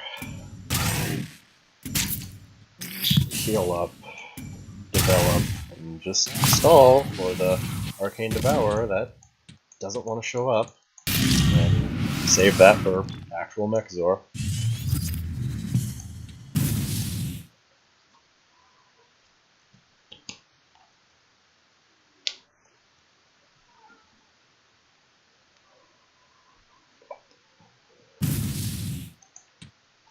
Alright, come on, Arcane Devourer. Or I just want him to get his mech turn over with. Do your mech stuff. Do it.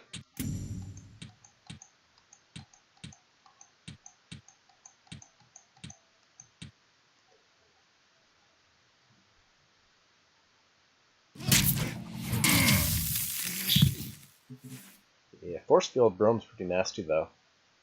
I actually have a double provoke here is causing me a problem. And there's the Mechazor. Alright, so we knew that was coming.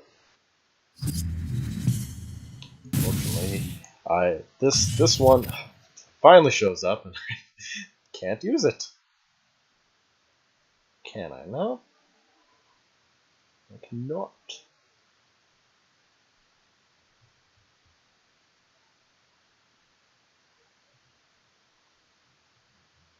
Most unfortunate. No, this loss is entirely my fault. I could have backed off a little bit and kept my Black Soul safe.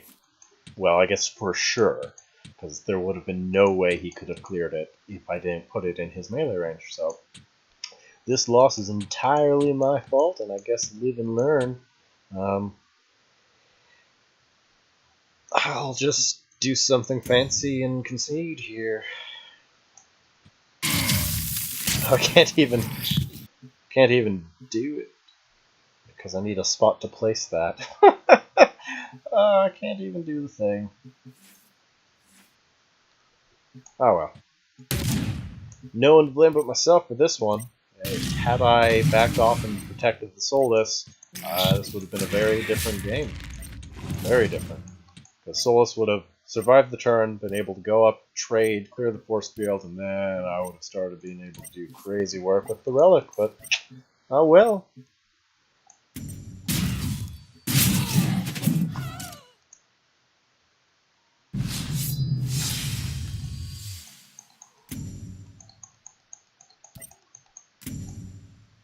Alright.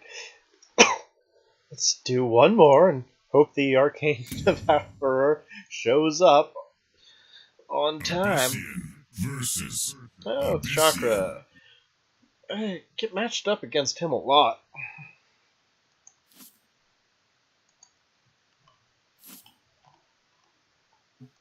Alright, so, okay, well, hey, there's two parts of the combo. We just need the Reliquary in this game now.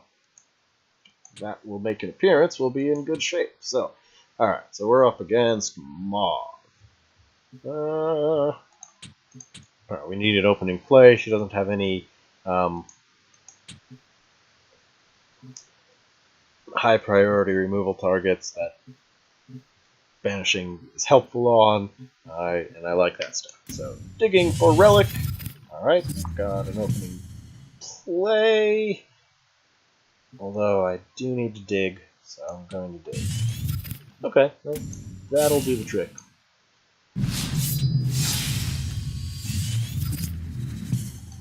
I do have the option of doing my turn to Black Solus, which Mauve doesn't have an answer for.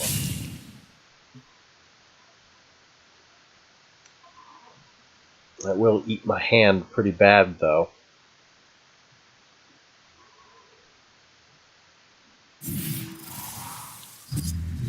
But it may be worthwhile. Just that puts a lot of pressure on and denies him that glow.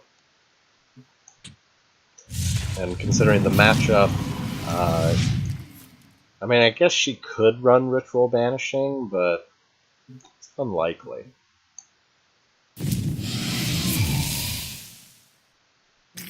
Where do I want to place this? I want it to be... let's just Knife Glow. More Black Solus!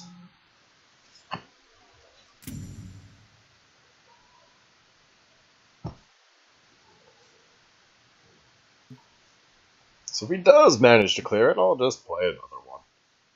Good old whip, can't go wrong with that. But I also have the option of pumping it up and, well, no, that's not Relic, that's in Devourer once. This is fine. I can just pop out my second Solus, although I really want to do the combo, but at this point, since I'm going to have 2 Black Soluses out, looks like I'm not even going to need this Devourer. So that can go away.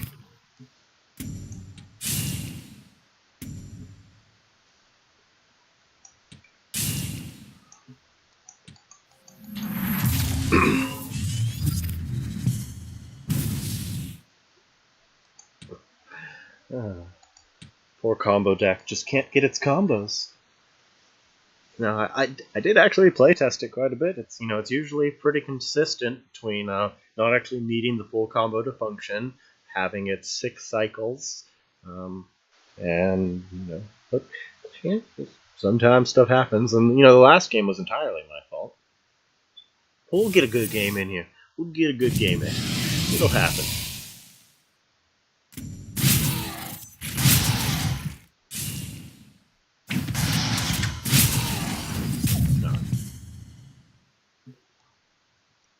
Start. See what we find.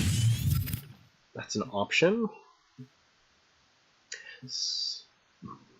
I do want to hold on to the Darkfire still, and I really don't need the lure for this matchup.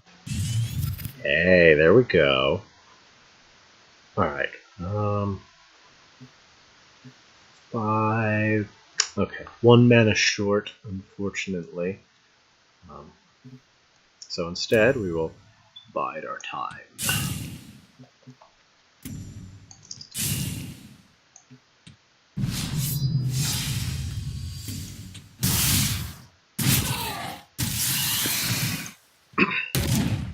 See where our spawns go. I'm just going to have him hang back so he doesn't die to... Well, I know I'm trading with this one.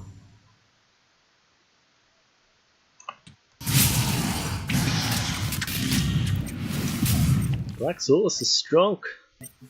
I'm actually just going to pull it back out of Dispel's reach. Yeah, I'm going to run away with it. Confuse the hell out of him.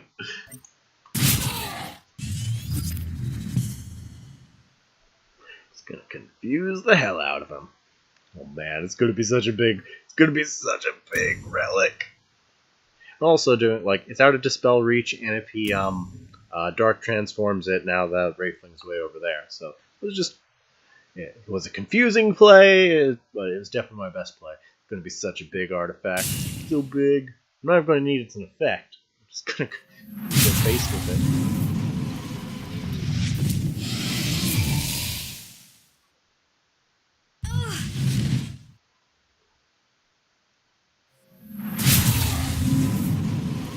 Gonna save you, man. This will be good.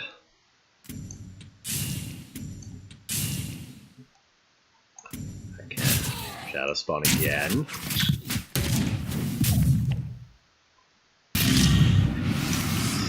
And here we go. Womp.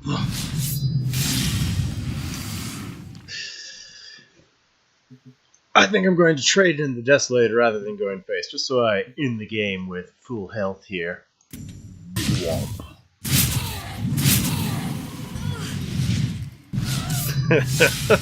Oh, brutal. Oh, yeah. Solus is strong.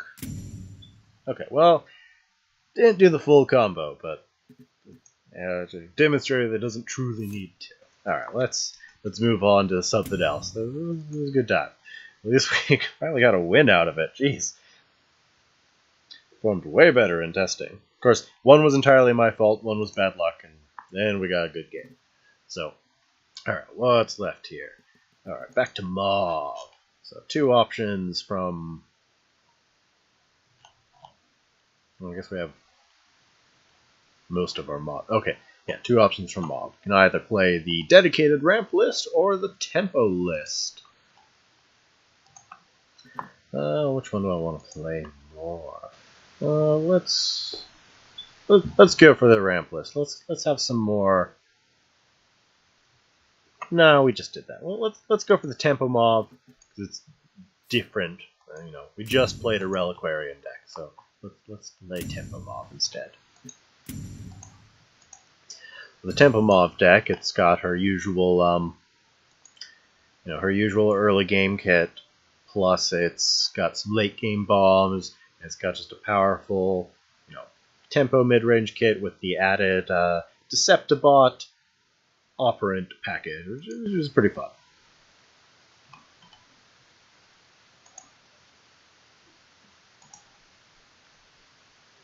Abyssian versus Magmar.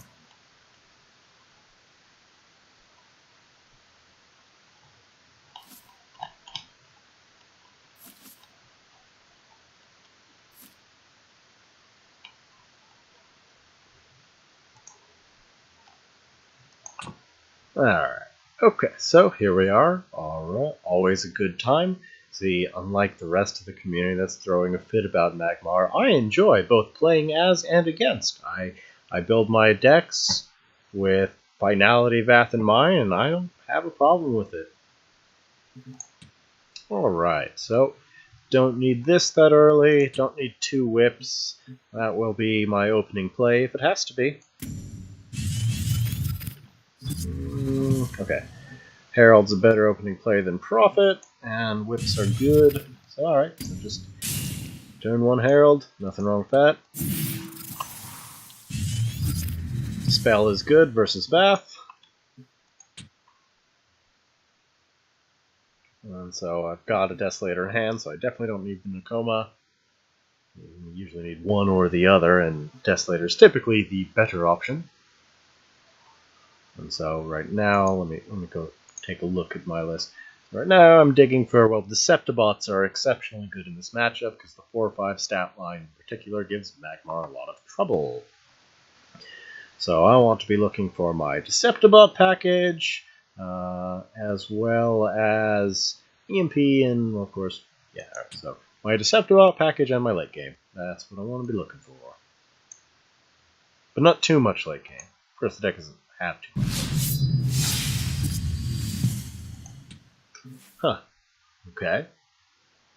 Weird. He played that and then stuck his back to the wall. Very strange. Yeah, Deceptibot. Huh.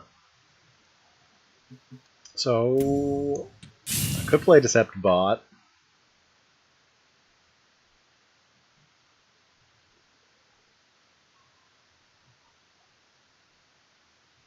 Yeah, let's just go ahead and play the Deceptibot out of his reach there. Force him to play really awkwardly. And also, because he equipped that artifact now, if he moves forward, I can suicide with Herald, potentially. Well, okay, I guess we'll go through. We'll see what happens here. I made...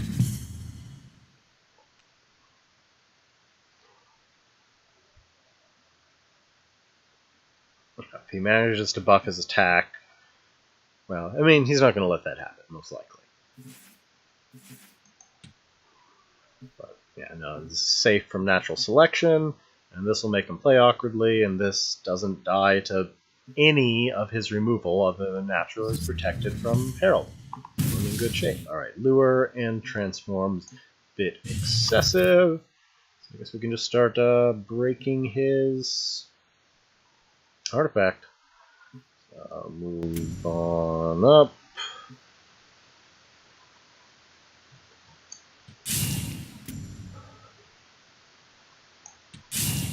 Play Desolator in his face.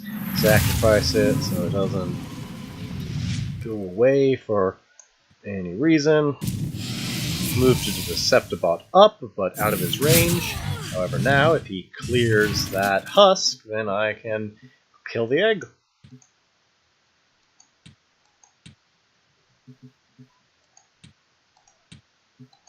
So he's not in a good position, because if he clears the husk, I mean, his best option right now would be Rebuke, and that won't... No, he just doesn't have a good option. And, you know, this is why I don't understand why everybody's in such, you know, arms about Magmar. They're not hard to play around. And I love the way they push the game towards a mid-range focus instead of like just solitaire decks that were running around.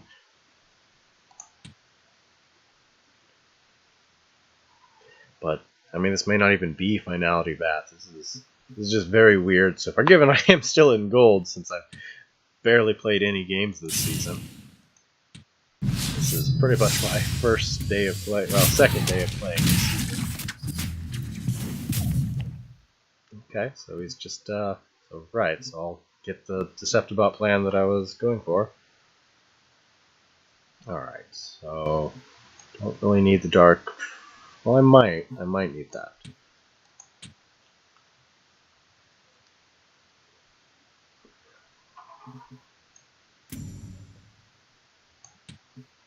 The whole hand's pretty good, actually. So let's... I do want to play around Mecantor, though, so...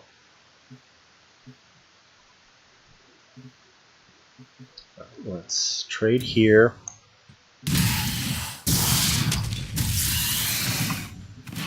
Key to summon.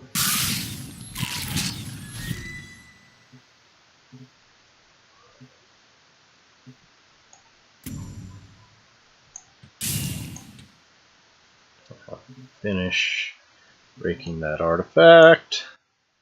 No, I'm not doing a great job of playing around Mecantor, but that's okay. Let's see here.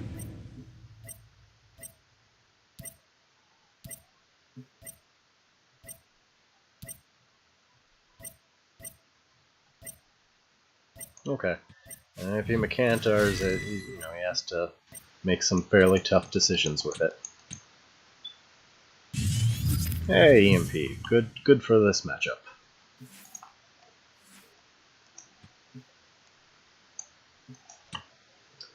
I suppose technically there was the concern of Drogon. I probably should have actually built a better wall here, because with 3 attack, well, his BBS isn't up. Never mind, there wasn't a Drogon concern. He can't kill me this turn with Drogon. If his BBS was up this turn, at 6 mana, you can flash Drogon Crypto and do 18 damage. Yeah, there's the Plasma Storm.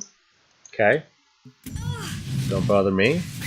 Like, now there's 2 Mechazors in my deck, and Desolator's back in my hand, and he survived just fine. Dampening. Neat.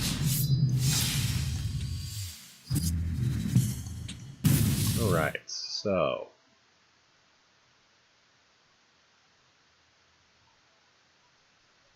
Okay, don't need the lure at this point. So I can just break his artifact, that is an option.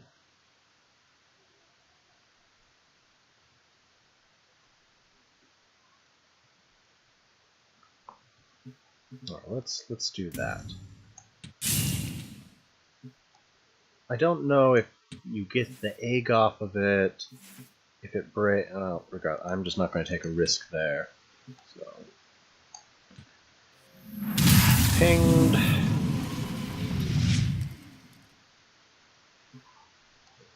Traded. Make sure the egg dies. And then sacrifice that. Actually, well, I mean, it's fine.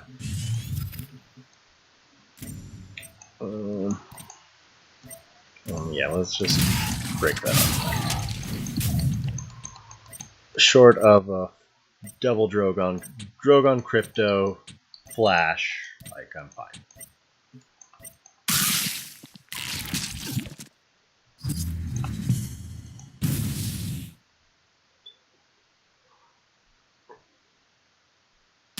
Oh well, finality, no surprise, but EMP is a perfect counter to that. You know, play it between us, unstuns me, dispels his game buff. Don't need both of these shrouds. Well, right, derp, I can't EMP this turn. I'm getting way ahead of myself here. So I can dispel myself to run away since my health is dangerously low. Or I can dispel him to make my health less dangerously low. Yeah, I think I'm going to do that. Let's see what we draw. Oh, that was a mistake, right? Because you have to... I'm going to dispel my own tile there, which is really stupid of me. But oh well. Mistakes happen. He's still pretty uncomfortably low here.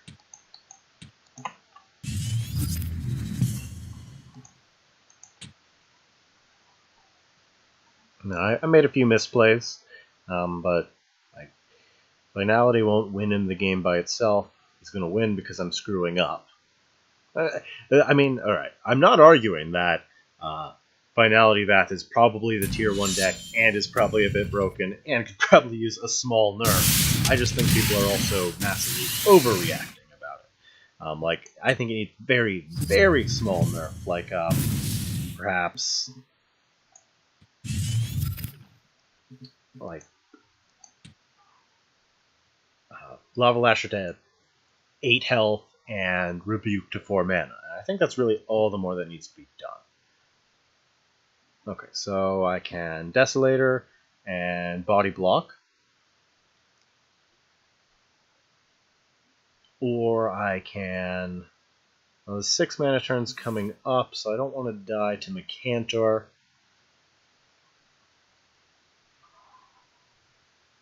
Because he's got 7... Okay, I don't die to Mecantor if that's the case. But that also doesn't accomplish a whole lot.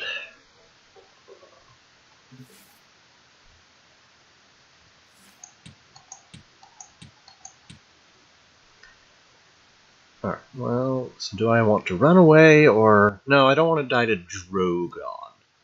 So let's protect ourselves from Drogon death. And just Desolator spam to victory.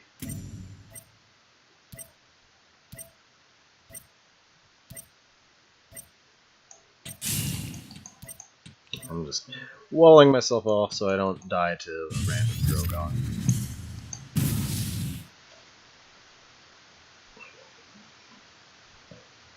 Because I can just bide my time here.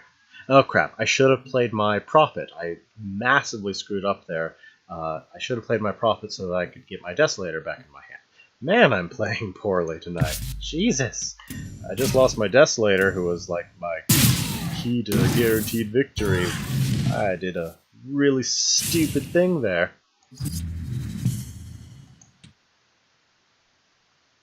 Really stupid thing. Alright, so I may have to keep the Nakoma just so I can find another Desolator. I need to deal with this Mecantor. Well, I should have had an easy win there, but I royally screwed that up. Oh, there's something, but alright. Can't risk this Mecantor being around. So at this point, I just need to run away and probably win off of that Mechazor.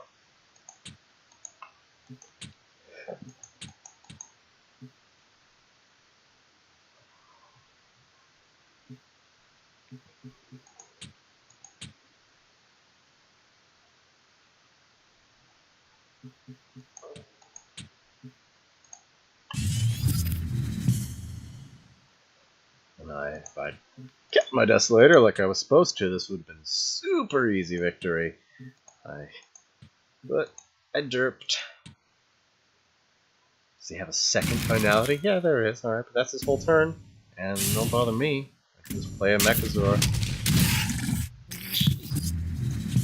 Alright, well, this EMP is going to be too slow. Alright, Mechazor, which thanks to Force Field doesn't die to, well, I mean, I guess it... Perhaps I want to hold off to protect it from natural selection, because he hasn't used any of those. So instead, let's just heal up and develop.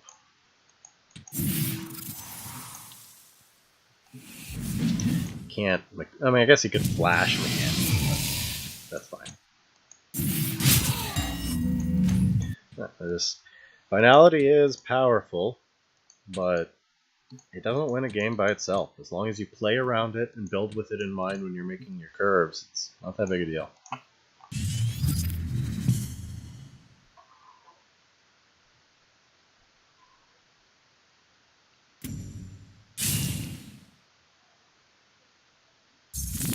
Dampening waves. You don't see those very often.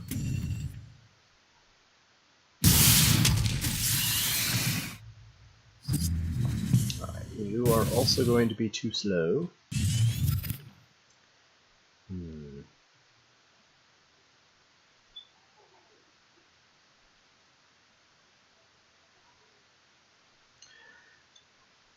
I don't want my Mechazor to die to natural selection, so I think I'm just gonna...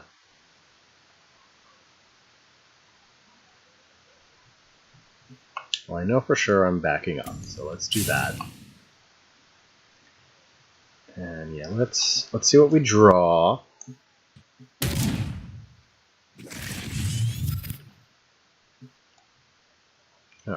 Alright, so I've played around potential Mechantor here, and I'm keeping him from being able to really advance on me.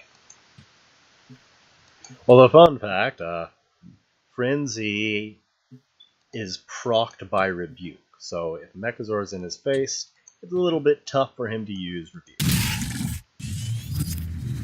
But I can keep biding my time here. I haven't actually used any of my Ephemeral Shrouds, so there's a pretty good chance I can just top deck into one here soon. And in the meantime, I can just Desolator spam. Alright, there's a Thumping Wave. I'll take it. It's eating away at his health.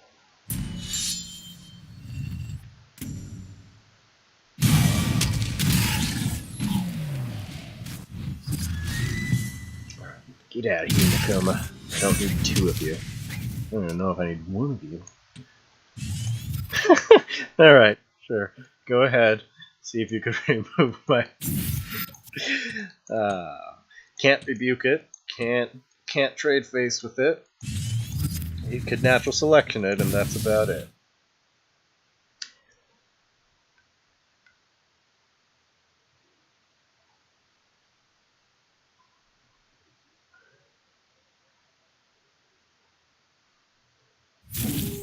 Another Thumping, fine by me. Well, now I'll be able to drop another one in his face and then play the Azure Herald super defensively. That way, I've played around natural selection. Alright. Be nice to get a Betrayal win. Oh, no, there we go, I've just got game. Not a fancy game, but game. Oh, see that? There we go. Lived through 2 finalities despite screwing up. Not that big a deal.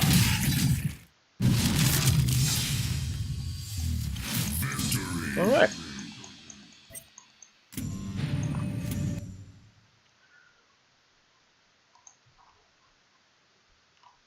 Yeah. I enjoy both playing as and against, because it always feels, it always feels like it comes down to skill and deck building. And, like, as long as you've built your deck with them in mind and, play around their stuff and outposition them, it's fine. Like, I mean, yeah, like any game or any deck, like sometimes you get high rolled and sometimes you get bad luck and sometimes you screw up, but it's just not that big a deal. It's not as bad as people are making it out to be. It could use a small, tiny tune down, but I don't even know if that's necessary. Like, we have all the tools we need to be able to combat it, and I really like the direction it pushes the game in. Alright, so let's see. Moving on to our last Mauve deck for the evening. Okay.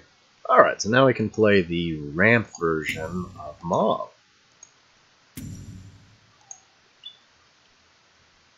Abyssian versus I did one of those games earlier on. It was pretty great. I ended the game with a 22 damage rush frenzy abomination, and it was a lot of fun. And basically, you can't build the deck to be overly reliant on either abomination or Mechazor. You just gotta build it. You gotta sort of treat it like it's a swarm deck, and then you've just got Mechazor as sort of a backup plan. If your opponent just plays AoE every turn, you'll eventually get your Mechazor. And if your opponent doesn't constantly play AoE, then you can pull off a pretty crazy abomination. And then in the meantime, you've also got like Classic Soul Grimoire, which makes your field very hard to wipe. It's a very, very important tool for the deck because it's both a win con and an anti-removal tool. And of course, Furor Chakram. Man, that card is cool. I'll share the replay to the chat, or you can just go and watch the video later. But anyways, okay, gotta take my place here. All right, what deck am I playing? I'm playing the ramp deck. Okay, so I want that. Okay, too early for Desolator. Actually, I'm gonna Darkfire Vorpal over that. So okay, there we go. All right, don't need to profit right now. Would prefer to open with that. All right, looks like we're going to get our turn 2 Vorpal Reaver. Never a bad deal. Who will also be protected from natural selection by Azure Herald. Oh no, he won't. He'll be sacrificing. Well, that's fine.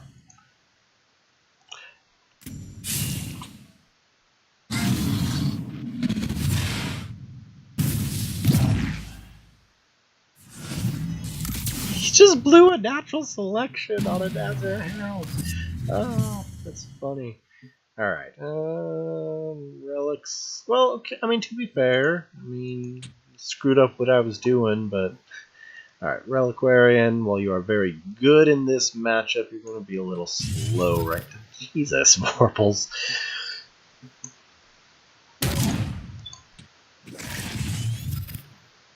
Okay then. Yeah, no, that natural selection was surprising. Oh, it's even no way it's J. Cool. Really neat.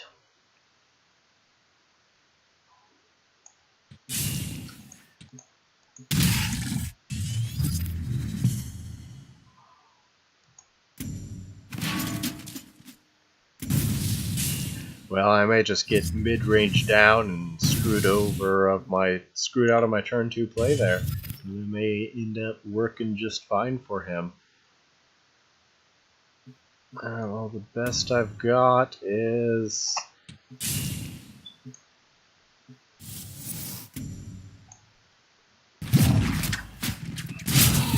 not great. Definitely not great.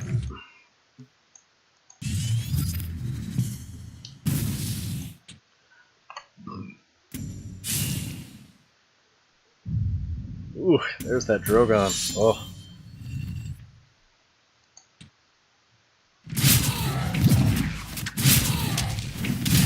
Well, probably not winning this one. Nothing to do with finality or rebuke. Just classic mid-range Magmar with not a great start for me. And sometimes that happens. Not that big a deal. Alright, so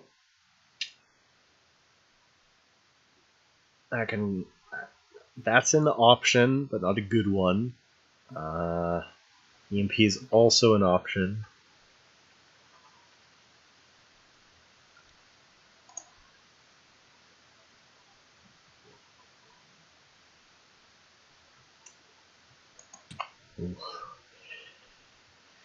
BBS isn't up next turn, so I don't... I mean, I could die to a crypto still. Well, alright, so I think EMP is actually my best play. That way I don't die to a cryptographer. So, play the EMP in front of me, protect my face from Bath. If I'm really lucky, I'll trade in with both of those. And right now, if he plays Rebuke, like, he loses just as much as I do. So, it's the best option I had. Now, you wouldn't normally see somebody waste a natural selection on a Hazard Herald, but I think he... Well, no ASJ knows my tendency towards ramp decks, and plus he just had such a strong opening there that he didn't mind doing it.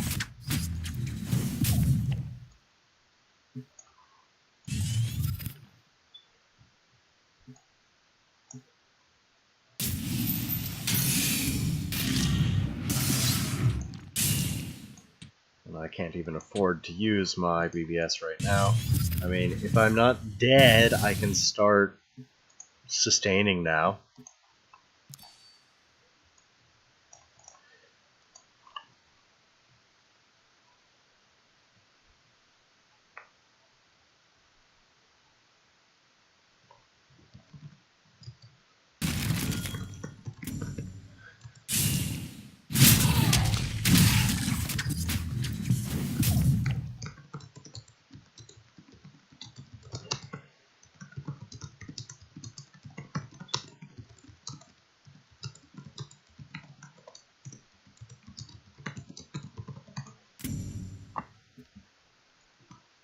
Well, I'm not dead, technically. Oh, he did find. Oh, he did finality. Oh boy, so I mean, I can live through the turn. Oh Jesus, man, talk about a perfect curve.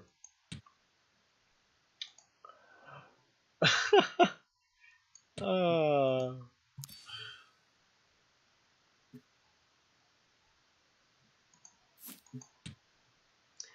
Well, I mean, all right. I can't even tell if that's up now. I mean, I'm dead if it is. Well, no, I guess I live either way. All right, so this is the best I got. I don't have another option.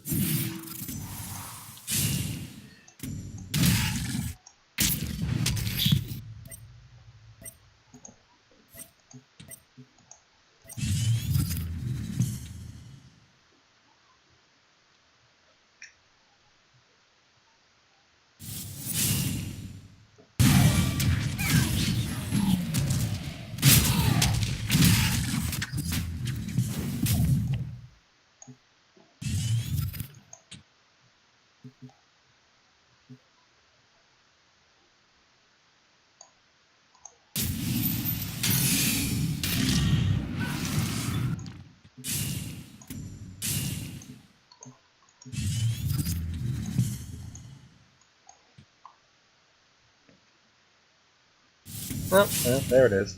Can't win them all. And I mean, as I was saying, sometimes people get crazy hands, but that can happen with any deck, any matchup. Like, I could have had the crazy hand.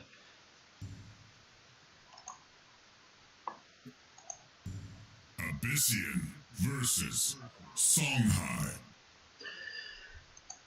Well.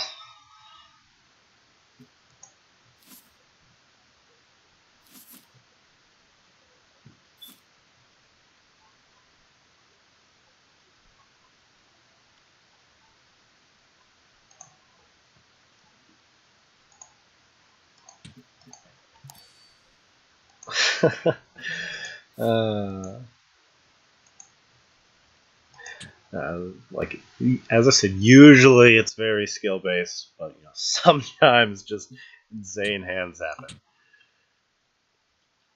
Alright, so we're up against Reva. So Purple Reavers are nice, but alright. What deck am I playing again? Oh, I forgot to switch decks. Oh well, we get 2 games with the ramp mauve deck. What's this 3? I don't know. I've lost track. That's okay. Alright, let's see here. Don't have great... Alright. I probably don't need the Nasher. Doesn't tend to play a lot of weak minions. Desolator's never bad. Alright, there we go. There's a reasonable opening play. But thankfully, Riva doesn't mean spell high anymore usually. It now usually means either artifacts, or control, or even mid-range. And all of those are pretty fun to play against. It's just the spell high that's miserable. And, you know, I'm well teched against spell high. I've got gobs of healing and profits, but either way, I'm... Okay, don't need the Herald this early. Keep it simple. No Fox, no Phoenix Fire for you, and then I'll just contest globes. There's a pretty... Well, it's unlikely, but if I'm lucky, I'll get just a hard cast Vorpal Reaver here. Ooh, Grandmaster, never bad to see. Well, okay, it's pretty bad to see this early, but if I can find a Darkfire, then we'll be in good shape. Let's see what happens here. Will you give me 2 globes, Mr. Intellect? I'm not running crypto in well, most of my MOV lists now. Just the self-harm didn't feel worth it. It definitely still could work in the tempo list, but it sort of got replaced by the Nightmare Operant. You could tweak the tempo list back towards more traditional and skip the Deceptibot Operant package, toss back in Cryptographer, and just find something else good instead of Deceptibot, like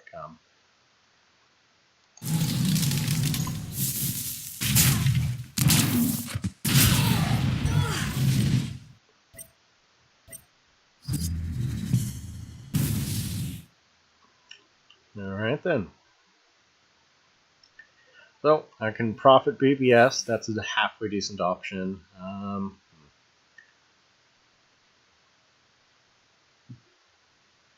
And I can just back up so he can't hit both of us, so that's something.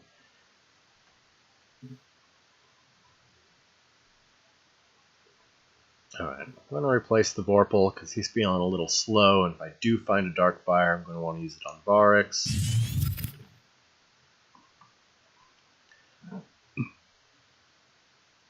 Alright, well, here's the plan. Okay, first things first, see what we draw. Vorpal really wants to play today. Alright, so play Prophet, transform Prophet, separate, clear the box.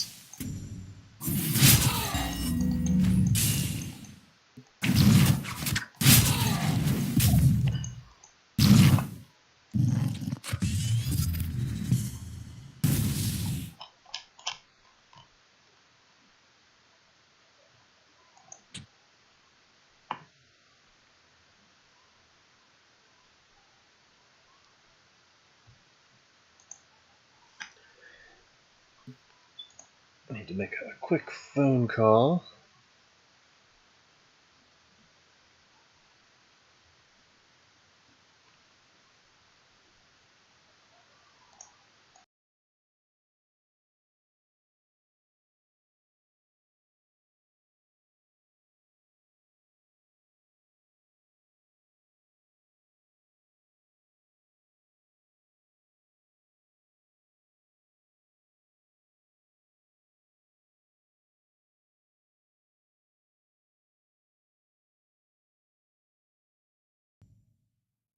And I'm back. I may have to call it a night pretty soon here, but I'll try to at least get a game in with my last list here.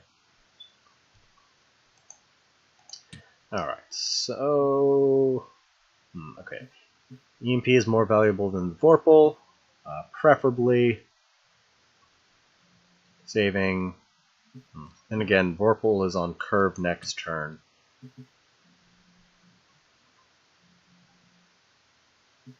I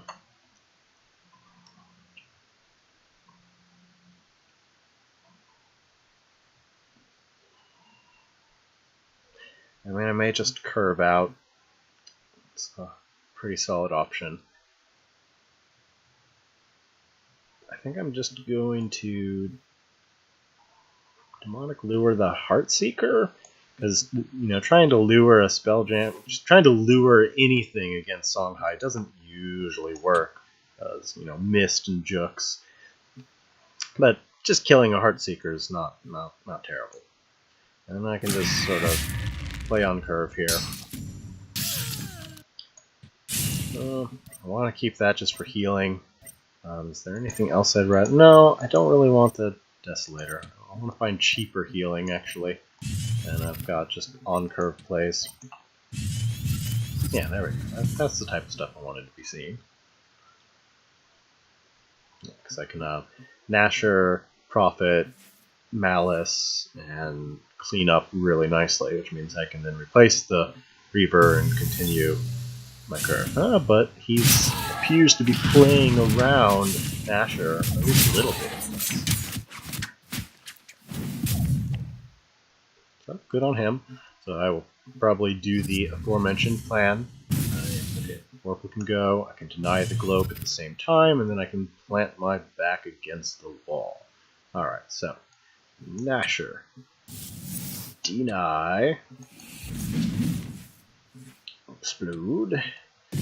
Run away.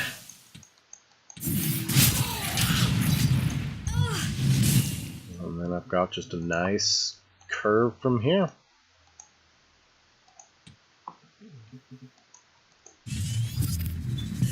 Or even, potentially, the Varix this turn if I really want to. Ideally, it'd actually be nicer to play that on my 9-mana turn, so I could BBS her at the same turn. That'd be pretty cool. I think I will try to do that. I think I will...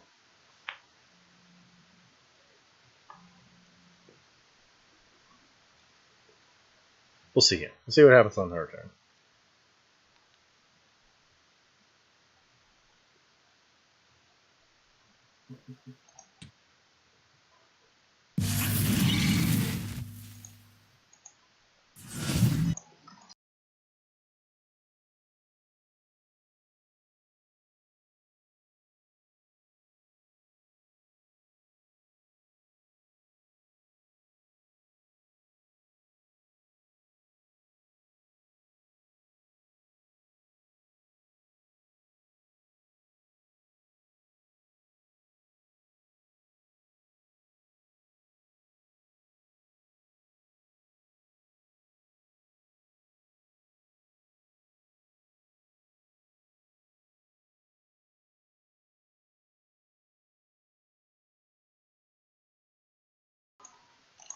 Alright. So, I could do a Nasher play. That's solid. Of course, I could just EMP on curve. Can't go wrong with that. That'll mess up most of his development here. So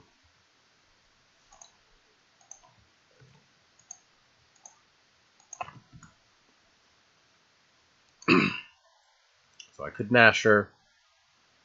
Oh no, I don't have my... Well, I mean, I could. But no, I think the EMP is really solid right now. I'm going to go... Consider he's put down 2 backstabs, probably doesn't have another one, so I'm going to go ahead, move up just a touch here, just drop this EMP in his face. And then I can... don't really want to replace any of this. I want the healing, I want the AoE, I want the 9-mana Varix play. I think I'm just gonna, yeah, pretty happy with what I got.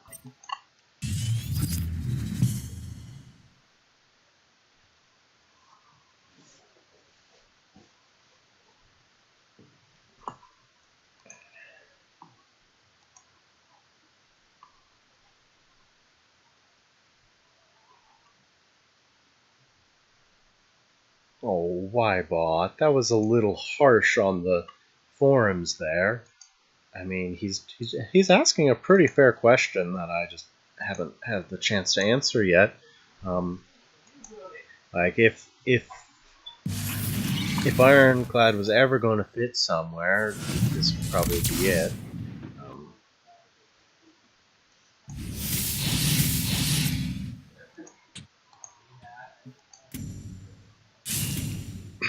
Alright, I'm really hoping for that. I mean, I may just play Varix on Curve, but it'd be really nice to do a super surprise 9 mana Varix BBS turn. If nothing else, I want to do it because it's going to be cool, even if it's not the best play I have. So, it's only one turn away, so I think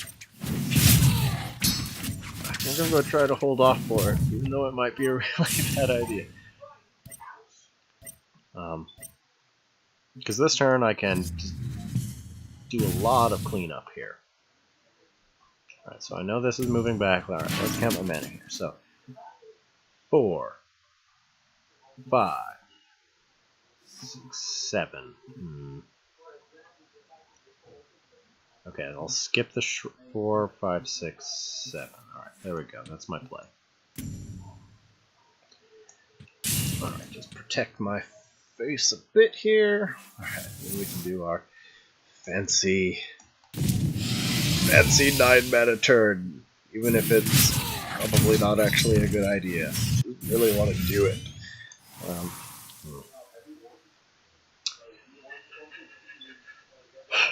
I want to protect my face from the Reva damage. This EMP is probably not going to do anything, so I might just Darkfire him. But I think I'll hang tight for now.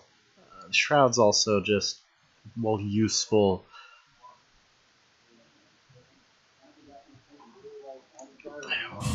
There we go, that's better. Alright, so I will most likely... Well, we'll see what happens here. I really want to do this cool play. Oh, damn it. I'm going to have to do the Reliquarian play. Well, never mind, I don't have a great target for that. It depends. We'll see what happens here. There's the play I really want to do, because it's going to be so fancy. But I may just have game with Relic EMP. As long as he doesn't drop a Grandmaster Zendo.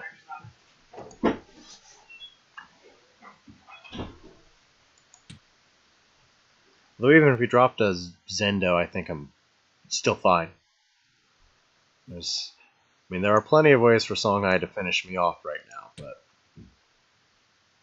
Dang, I really wanted to do that fancy Varix play, but Reliquarian's pretty cool too. Okay, back it off.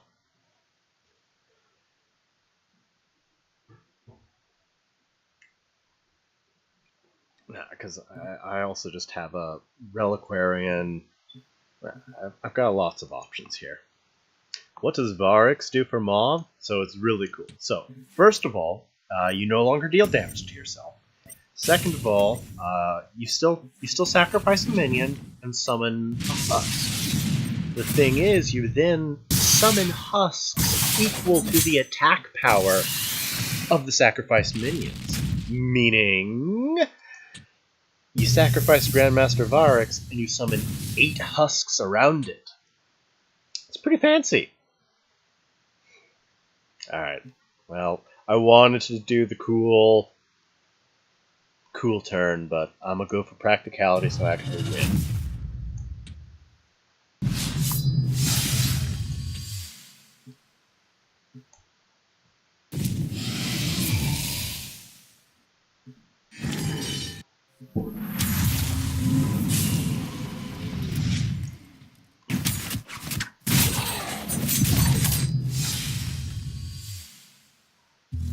Yes, if you destroy a Wraithling, you only get 1 husk, but I don't have any Wraithlings in this deck.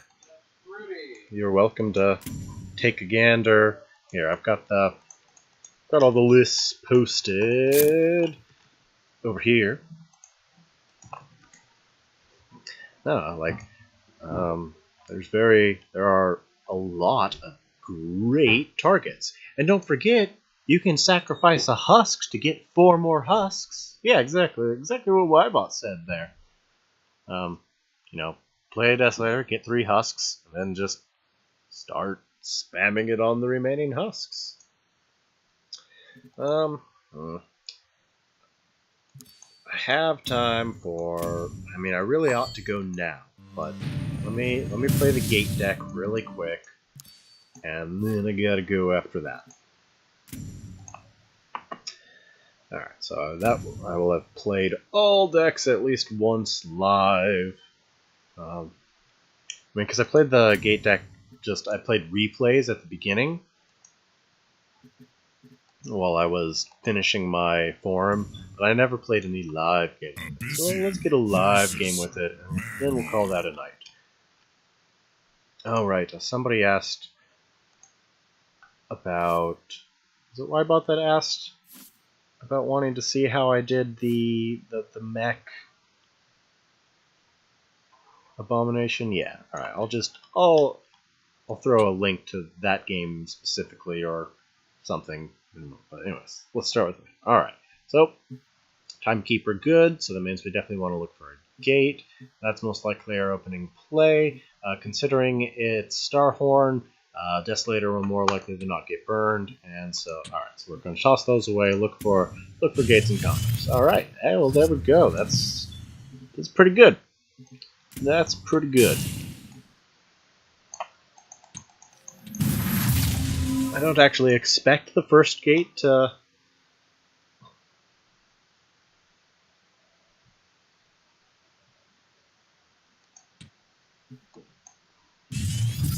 no, they haven't not... I don't think they've fixed the Abomination mech interaction, but my latest version of the deck, it wouldn't matter because it's actually got nothing but mechs, so the fix won't affect the deck. Vindicator! One of my old favorites.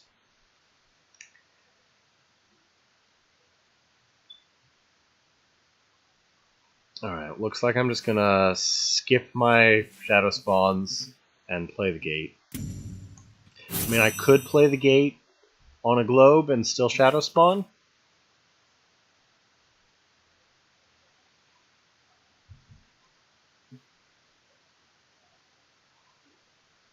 But there's a good chance that Vindicator is just going to turn massive and murder it.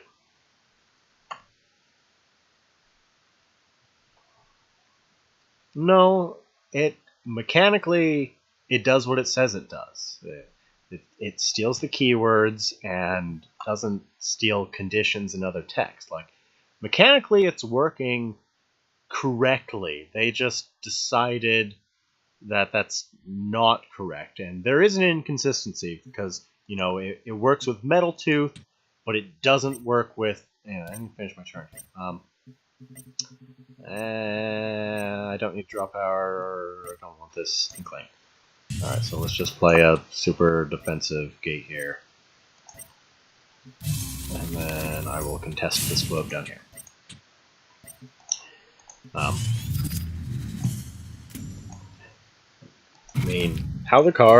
The card should legitimately... I think that's just how the card should work. It's really cool. It leads to creative deck building, like steal keywords, literally.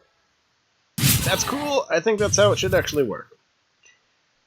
Unfortunately, they've decided it's not, so they're going to fix that up. Because it is inconsistent. Because it works with Metal Tooth, but it doesn't work with Night Watcher. So one of those was wrong, and they're just unfortunately picking, well, the unfortunate option. Alright, so that should... Alright, as I said, Desolator's not terribly useful for this matchup. I don't actually want to draw a card. Alright, so let's get this out of the way. Oh, hold on, let me think. No, that is, yes, the best option.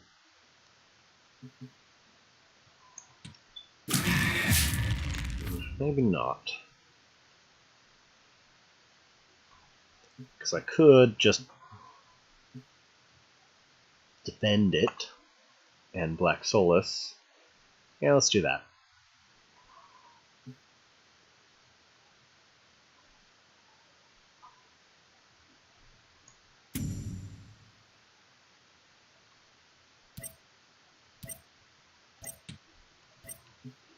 No.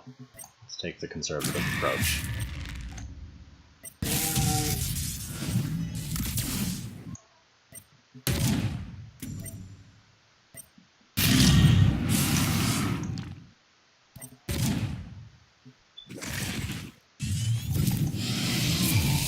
And I'm just sort of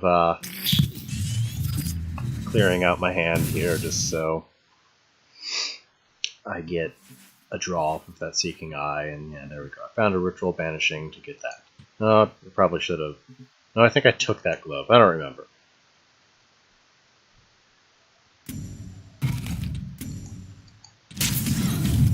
I just roped and did a bit of panicking there. But you know, now I can Timekeeper banish. That's what I wanted to do. I'm just gonna have time to explain it.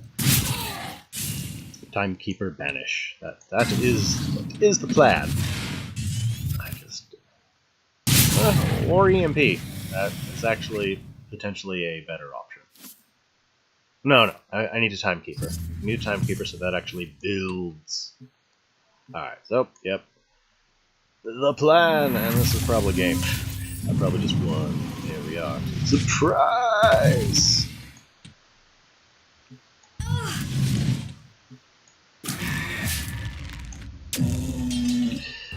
Brutal turn. Very brutal turn. Oh, good. And there's some provoke here. Not that Ragnaros might work. Yeah, no. There we go. In good shape. Sorry, I wanted to explain it. I just could not at the time.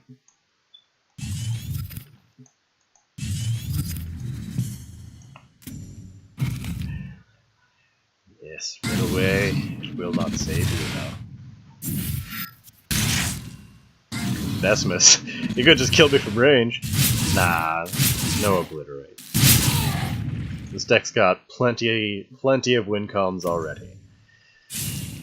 Although I may end up dying to Decimus, but we'll see here. I can just Desolator to get myself out of Decimus death range. Alright, so let's get rid of this. Let's move stuff forward since we know that's going to happen.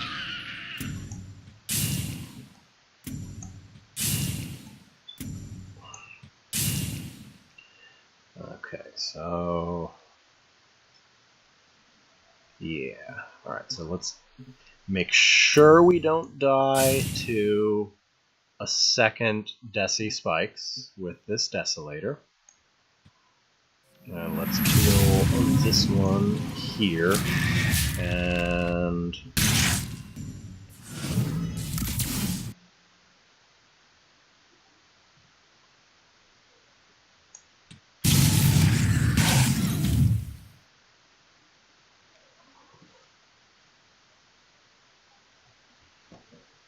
yeah, I'll call that good. Should have this taken care of. But he could still kill me. But we'll see what happens here.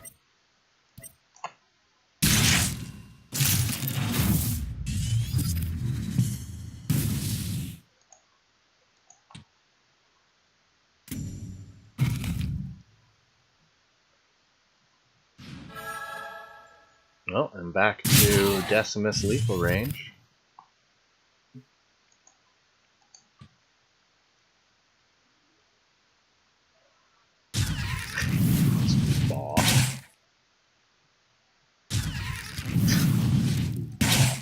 I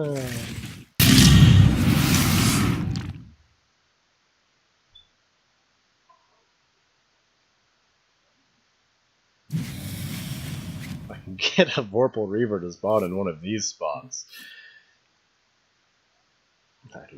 Well, I still wouldn't. No, yeah, I would win if that happened. But alright. So, what I'm going to have to do is I'm going to have to suicide with Desolator so I can get back out of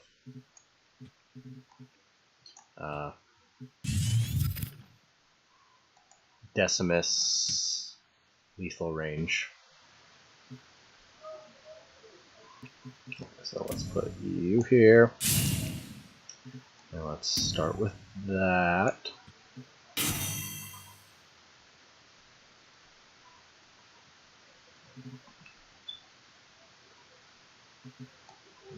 here.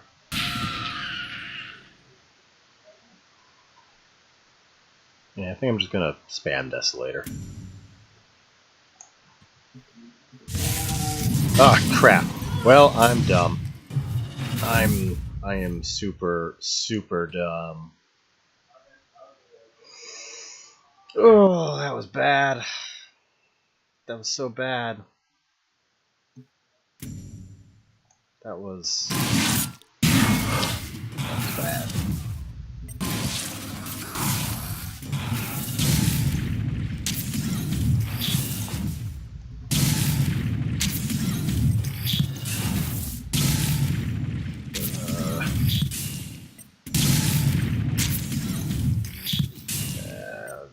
I'm just panicking.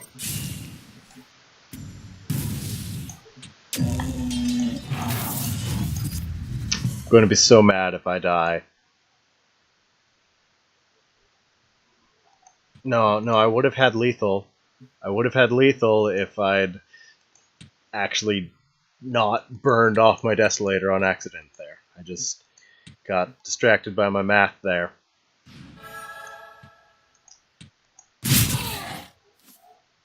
Well, looks like I'm not dying to Desi Spikes, so all I need to do is live through this turn and I should be fine.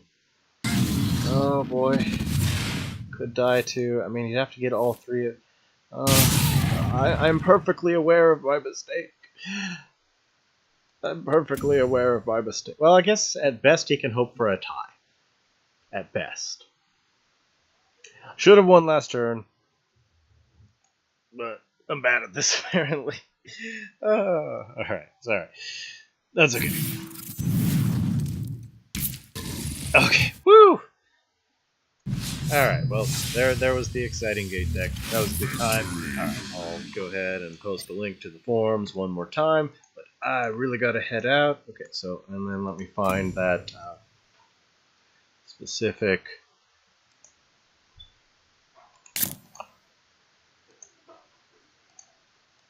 But it was a good night. Got to showcase all kinds of fun stuff. Mostly wins. Only a couple... all my losses were almost entirely my fault, other than that one extreme hand from No Way It's Jay.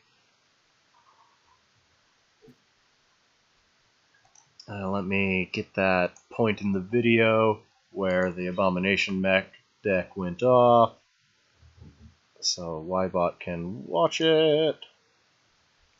I don't remember where it was, but I'll find it before I leave you here. I think it was fairly early on. Yeah, because, right, I played against Everhard almost at the very beginning. Yeah, here we go.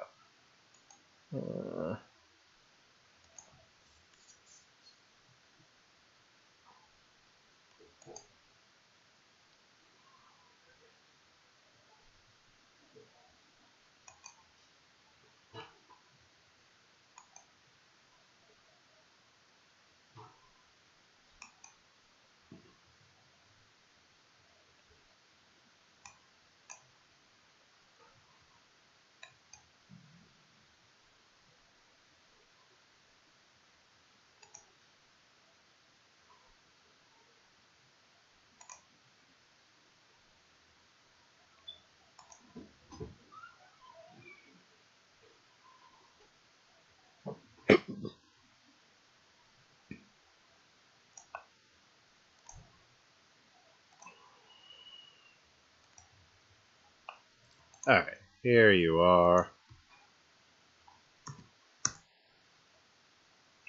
Yeah, I agree. They should patch that thing so that it can legitimately steal keywords properly, including off of Nightwatcher and stuff. I totally agree. I know I get punished a lot. I make all kinds of stupid mistakes, realize them instantly, and then die horribly. But anyway, have a good night, everybody. That was a good time. Thanks for stopping by. I'll see you next time. This is Des Advocates signing off.